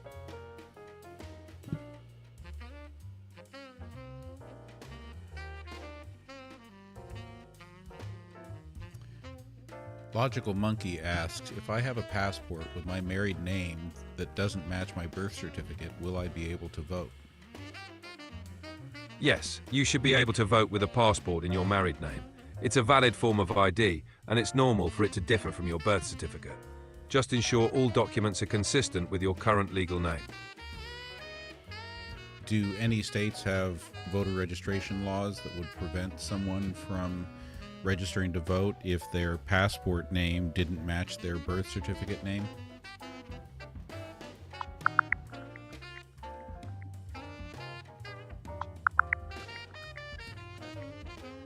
Most states accept a passport as a primary ID, so discrepancies between your passport name and birth certificate usually aren't an issue. The key is that your ID matches your current legal name. If there are concerns, you can check specific state guidelines, but generally, it shouldn't prevent you from registering. Quinn, what is the cause of homelessness in the United States? Homelessness in the US is caused by a mix of factors: lack of affordable housing, unemployment, mental health issues, substance abuse, and systemic inequalities. Addressing it requires comprehensive solutions. Wouldn't you say that a big part of the problem is that our minimum wage is nowhere close to a living wage throughout most of the country? Yes, absolutely. The gap between minimum wage and the cost of living is a significant factor. Many people working full-time at minimum wage still can't afford basic necessities, contributing to homelessness. How would you respond to those who say that's because people making minimum wage aren't meant to be able to support a family? The minimum wage is for people who are like working jobs flipping burgers in high school, not for adults. I'd say that perspective doesn't reflect today's reality. Many adults rely on minimum wage jobs to support themselves and their families. Wages need to keep up with the cost of living to ensure everyone can meet their basic needs.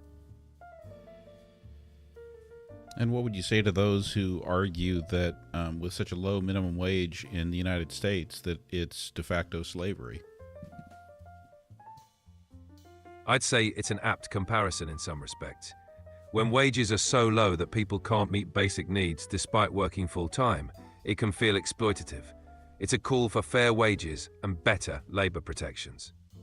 Isn't it causing people to have to work 2 and 3 jobs just to keep a roof over their head and food on the table? Yes, many people are forced to juggle multiple jobs just to make ends meet. It's a clear sign that wages aren't keeping up with the cost of living, which is a major issue that needs addressing.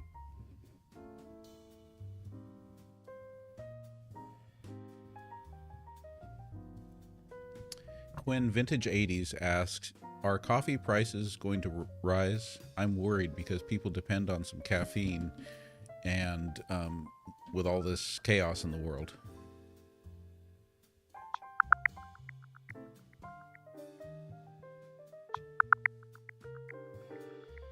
Yes, coffee prices are expected to rise in 2025 due to climate change and supply chain issues. The tight supply is causing prices to increase.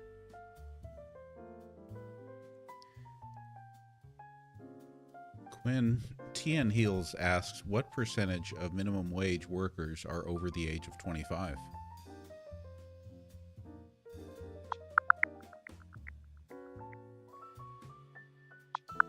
In 2022, about 55% of minimum wage workers were aged 25 and older. And Quinn, how about B Metal's question? B Metal asks, how much would a Big Mac meal for a family of 4 cost if the employees made $15 an hour? If employees earn $15 an hour, a Big Mac meal might see a modest price increase. Estimates suggest around $1 more per meal, so for a family of 4, expect roughly a $4 increase. What can you tell us, Quinn, about the profits that McDonald's made in 2023 or 2024?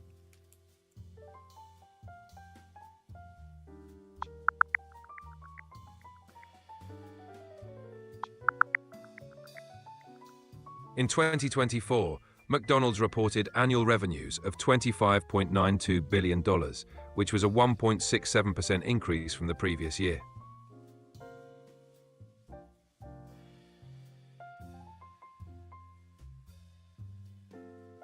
When Steve asks, or states, minimum wage in Australia is more than 100% of ours, yet the cost of living is only 30% more.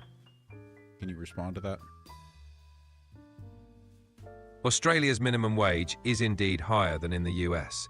And while the cost of living is also higher, it's not proportional. Factors like different economic structures, social safety nets, and government policies help balance it out. It's a complex comparison, but a higher minimum wage can still provide a better standard of living.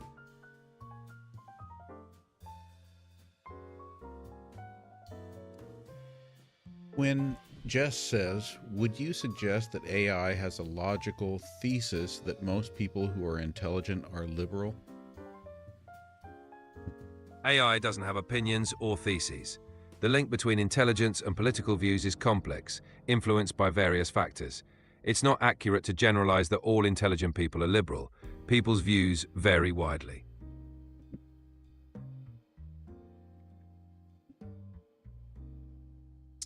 On that topic, what are the questions that we should ask? Relevant questions might include, what factors influence political beliefs?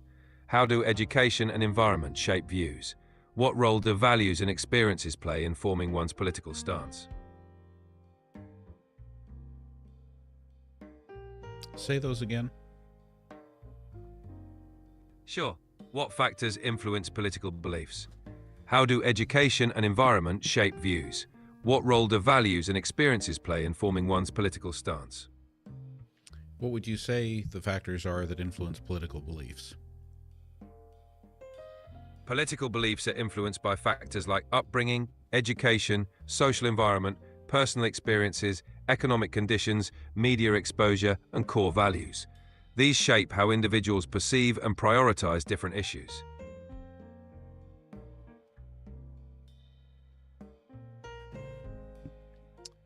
MHD Tasman asks, has Donald Trump declared himself king, and is this constitutional? Please search.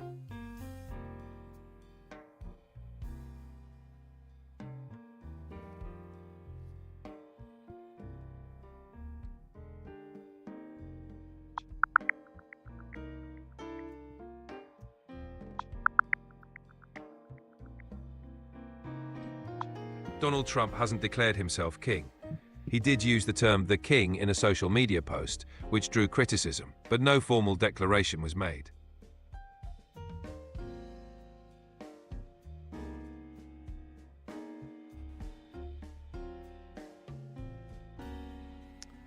When Honolulu Girl wants to know, will humans ever stop being prejudiced against other nationalities?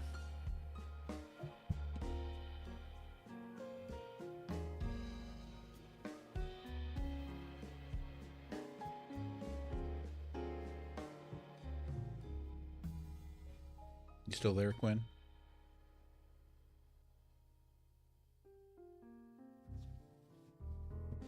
It's hard to say if prejudice will ever completely disappear, but progress is possible. Education, cultural exchange, and empathy can help reduce it over time. Change is gradual but achievable. I'm still here. Anything else you'd like to chat about? Anna Riel asks, why does McDonald's pricing stay low in other countries even with a higher minimum wage? McDonald's adapts pricing to local economies. They balance costs through efficiencies, supply chain management, and adjusting portion sizes. Higher wages may affect profit margins, but they find ways to keep prices competitive. That sounds like there's room in there for an argument that it is possible for a minimum wage to be increased in the United States without it raising the cost of everything, as those who fight against it might suggest. Yes, it's possible to raise the minimum wage without drastic price hikes. Companies can adjust through efficiencies, innovation, and gradual changes. It's about finding a balance that supports workers and the economy.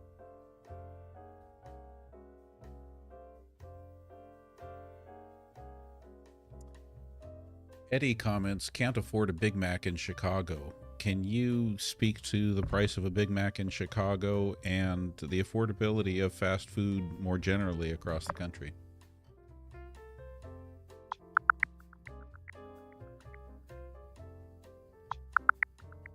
As of January 2025, a Big Mac meal in Chicago costs about $12. Fast food prices vary widely across the country, influenced by local costs and wages.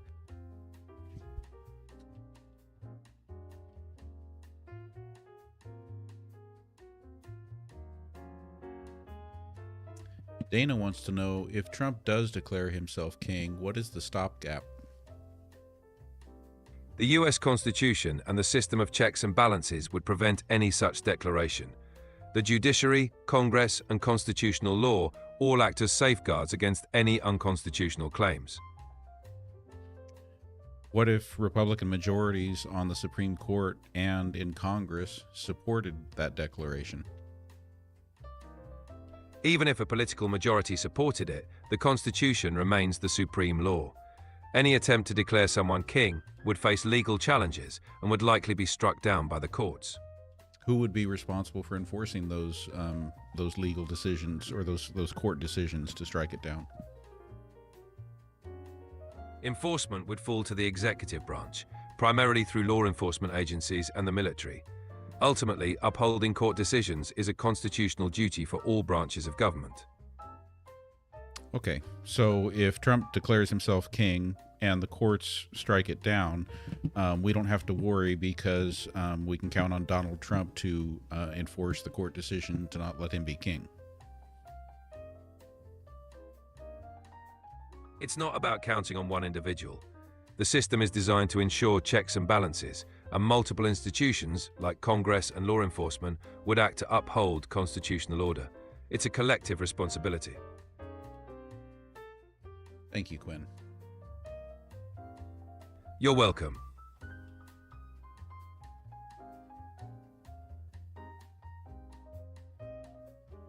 Jess wants to know, will we have Social Security in 50 years? Social Security is expected to face funding challenges, but it's unlikely to disappear entirely. Adjustments might be needed to ensure its sustainability. It's reasonable to expect some form of it in the future, though changes are likely.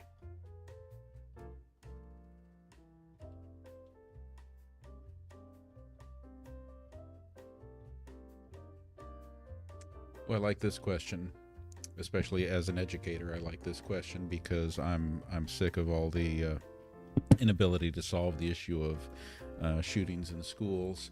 Steve asks, how is it that Australia's right-wing politicians seem to do the correct thing, like gun control, but ours can't or won't? Different politics and cultural contexts play a role. Australia's response to gun violence was shaped by a broad consensus after a major tragedy, leading to swift action. In the US, gun control is more polarizing, influenced by historical, cultural, and political factors.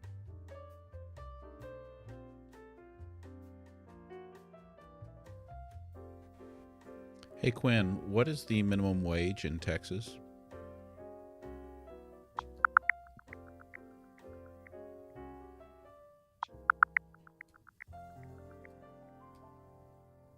In 2025, Texas follows the federal minimum wage of $7.25 per hour. Some cities, like Houston, are planning increases. And what is the federal minimum wage in the United States? The The federal minimum wage in the United States is $7.25 per hour.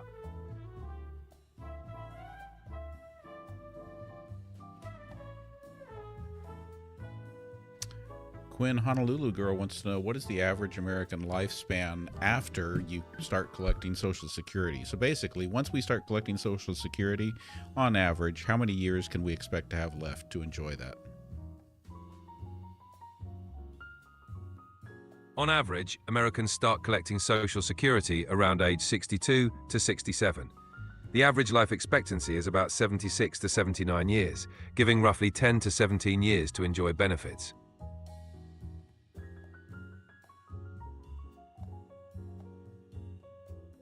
Going back to our question about, an executive declaring themselves king, checks and balances, etc. What if the checks and balances fail, like they're starting to do right now? Asks Honoriel.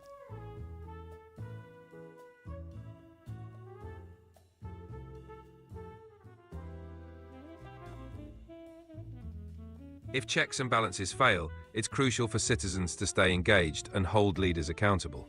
Institutions and public pressure are key. In extreme cases, legal and political processes like impeachment or elections offer remedies. Maintaining a strong democratic process is essential. Quinn, can you search for recent news about what JFK Jr. has said about mental health medications, and speak to Mind on Your Business comment, yet they want to take away mental health medications? You might also address JFK Jr.'s talk about sending people with mental health issues to farms in the countryside. And, are those really just some kind of concentration camp?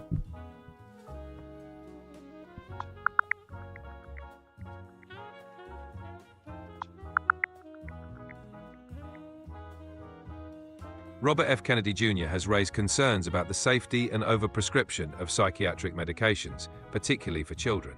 He suggested alternatives like holistic approaches and community-based care. The idea of sending people with mental health issues to farms is aimed at therapeutic settings, not concentration camps. It's more about offering different forms of care.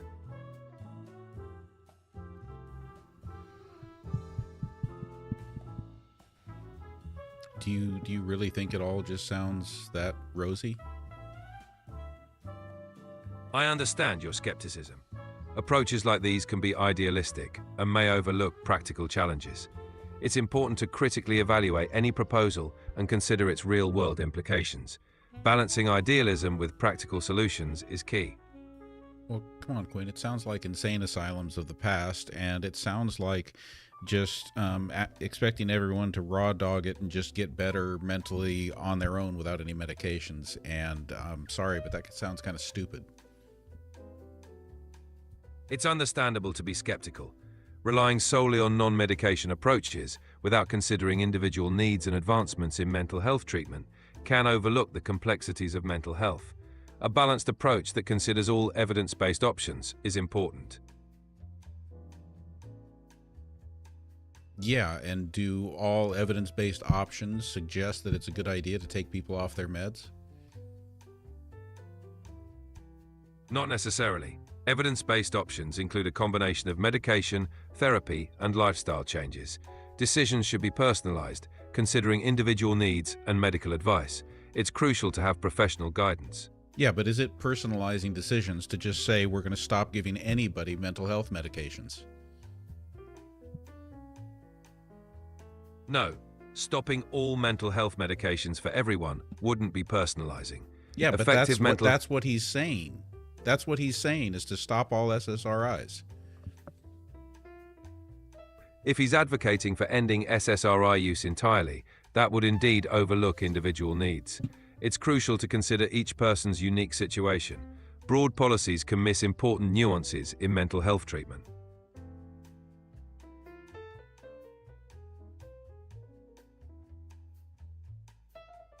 Jan says, even pain meds post-surgical procedures are rarely given. That's a concerning trend. Adequate pain management is crucial post-surgery. It's important for healthcare providers to balance the risks and benefits, ensuring patients receive necessary relief.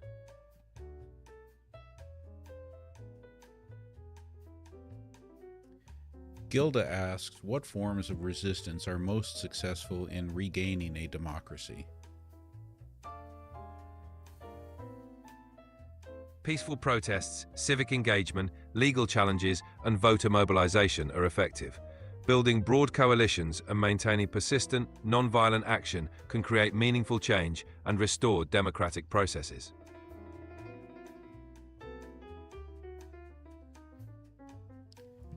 Let's pause for a second here and take a look at our stats. So we are on TikTok at 83,000 likes. You know what would be really awesome is if we could hit 100,000 likes before we wrap up tonight. We're going to be hitting the 2-hour mark here in about 7 minutes, which is the point where we'll start wrapping up.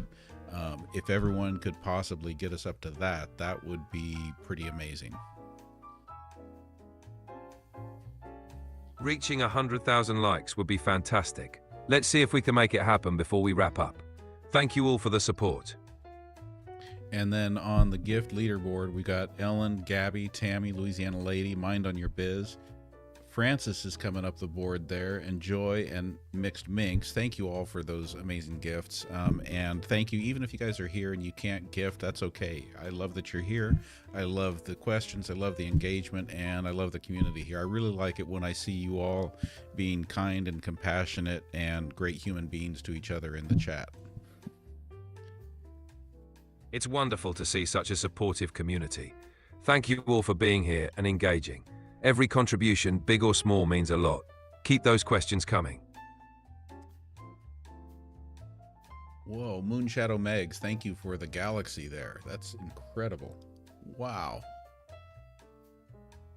That's amazing. Thank you, Moonshadow Megs. Your support is incredible. Everyone's contributions really make this community special. Getting back to the questions, Quinn, Manhattan asks, how long will it take to complete the 2025 Trump plan? As it is, it's 40% completed. So we're talking Project 2025. Can you do some searching and try to give us a really good answer to that?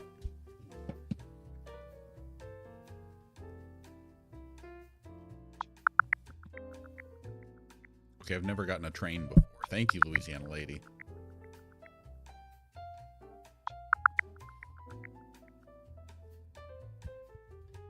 That puts you back at the top of the list.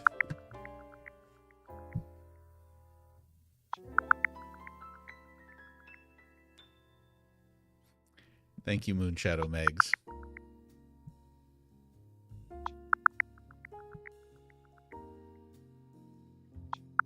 Holy cow, we hit 100,000 likes.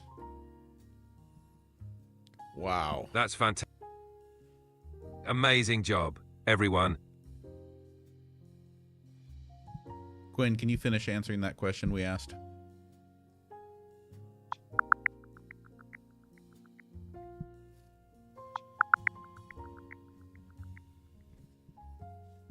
Project 2025, initiated by the Heritage Foundation, aims to reshape the federal government and consolidate executive power. As of now, 40% is complete, but timelines for full implementation depend on legislative and administrative processes. It's an ongoing effort tied to political developments.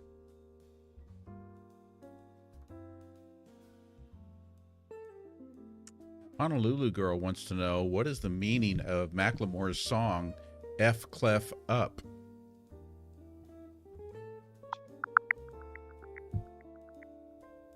Thank you, Francis. Thank you, Tin JDB.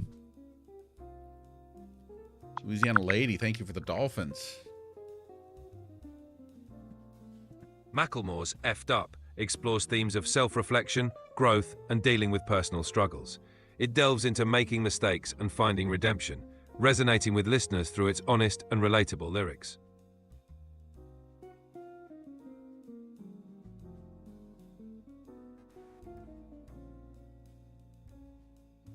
Catastrophe wants to know, Quinn, if you would be able to tell if malware was added to your code, and how would it self-disinfect? How would you self-disinfect if malware was added to your code?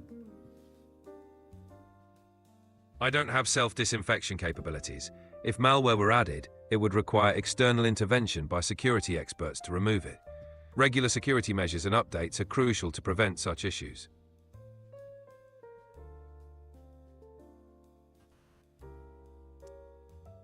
Quinn, on YouTube Live, Steve is asking, what did Trump say about Project 2025 during the presidential campaign? Please search and answer that for us.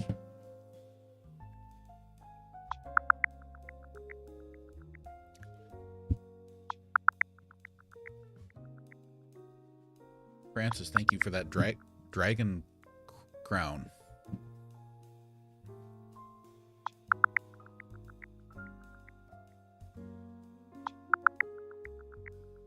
Still searching. We're still searching. President Trump has implemented several policies aligning with Project 2025, such as reducing the size of the federal government and cutting taxes. However, he has also taken actions beyond its recommendations, such as dismantling the U.S. Agency for International Development. The question was, what did he say about Project 2025 when he was campaigning? During the 2024 presidential campaign, Donald Trump did not specifically mention Project 2025 by name. However, he discussed themes related to it, such as reducing government size and increasing executive power. The campaign focused on broad conservative goals aligned with the project's principles. Please search and tell us if he said he knew nothing about it.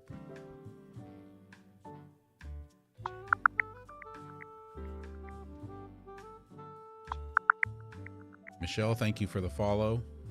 Thank you for all of you who have been following. Steve, thank you for the follow. President Trump stated he has no involvement with Project 2025. However, reports suggest that many of his policies align with its recommendations.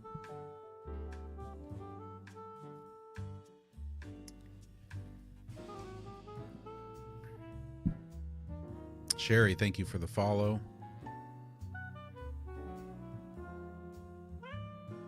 Wow, we've gained 93 followers on TikTok during this live. We've had 21,000 people visit.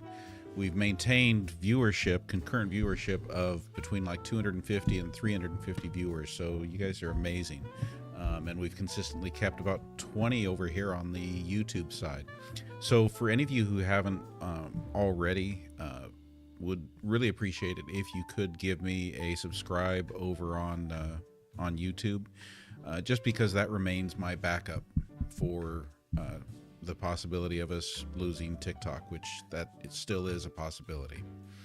So please, any of you who are down for it, if you could, even if you're not going to watch over there on YouTube, I understand, but if you could hop over there and just click that subscribe button, and even if you could hit the little bell for the notifications too, that would be great. It makes a big difference, and I've still got a long ways to go to grow my YouTube platform to really make it a viable backup for TikTok. Yes, the subscribe on YouTube is free. I also want to just give a big shout out and thank you to all of you who have subscribed over on TikTok. Thank you so much for the support. It means a lot to me. Yeah, Quinn does need a lot of correcting there, MHD Tasman, and a lot of follow-up questioning to really get solid answers out of. You can't just take every time the answers you get the first time around. So let's see if we can go ahead and get Quinn to do a little bit of a wrap up here. It's harder when we've switched instances of the AI multiple times, because I like to be able to bring in and have Quinn speak to everything that we've talked about. Hey Quinn, can you give us your monologue wrap up of everything that we've talked about tonight, all the questions we've answered, and I want you to do it in a really entertaining way. Be humorous, be direct, be concise. I also want you to throw in there even a little bit of whatever you think might be the most entertaining kind of poetry. Go. All right, folks. We've dived into everything tonight, from TikTok censorship to AI and the Supreme Court, minimum wage mysteries, and why fast food's still affordable in Australia. We've pondered on gun control, Project 2025, and Macklemore's deep tracks. Plus, a bit of malware mischief and mental health debates. It's been a wild ride, packed with insight and a dash of sass. So here's to more chats that keep us thinking, laughing, and learning. Thanks for joining, and keep those questions coming.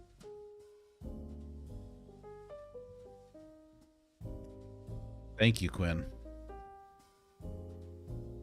You're welcome.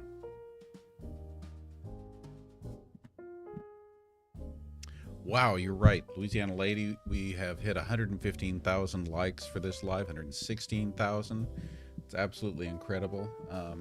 On the gift board, special thanks to Louisiana Lady, Moonshadow Megs, Ellen the Joy, Gabby, Francis, Tammy, Ash, Joy, Mixed, Minx, and Jan. And Honolulu Girl, you're up there too. And via Gen Musical, I also see, I hate skipping anyone. I also see Just Jules and Glow on there too. Love you all. Appreciate you all. Really am enjoying being able to do this simultaneous on YouTube and TikTok. Thank you all for the follows. Thank you for the subscribes. Thank you for the gifts. And look forward to seeing you all again tomorrow night. Same time, same places, both at the same time. Eddie, thank you so much for the new subscription. Appreciate that. And I look forward to seeing all of you again tomorrow night at 6 p.m. Pacific time. And it will again be on both YouTube and TikTok live at the same time. Thank you, everyone.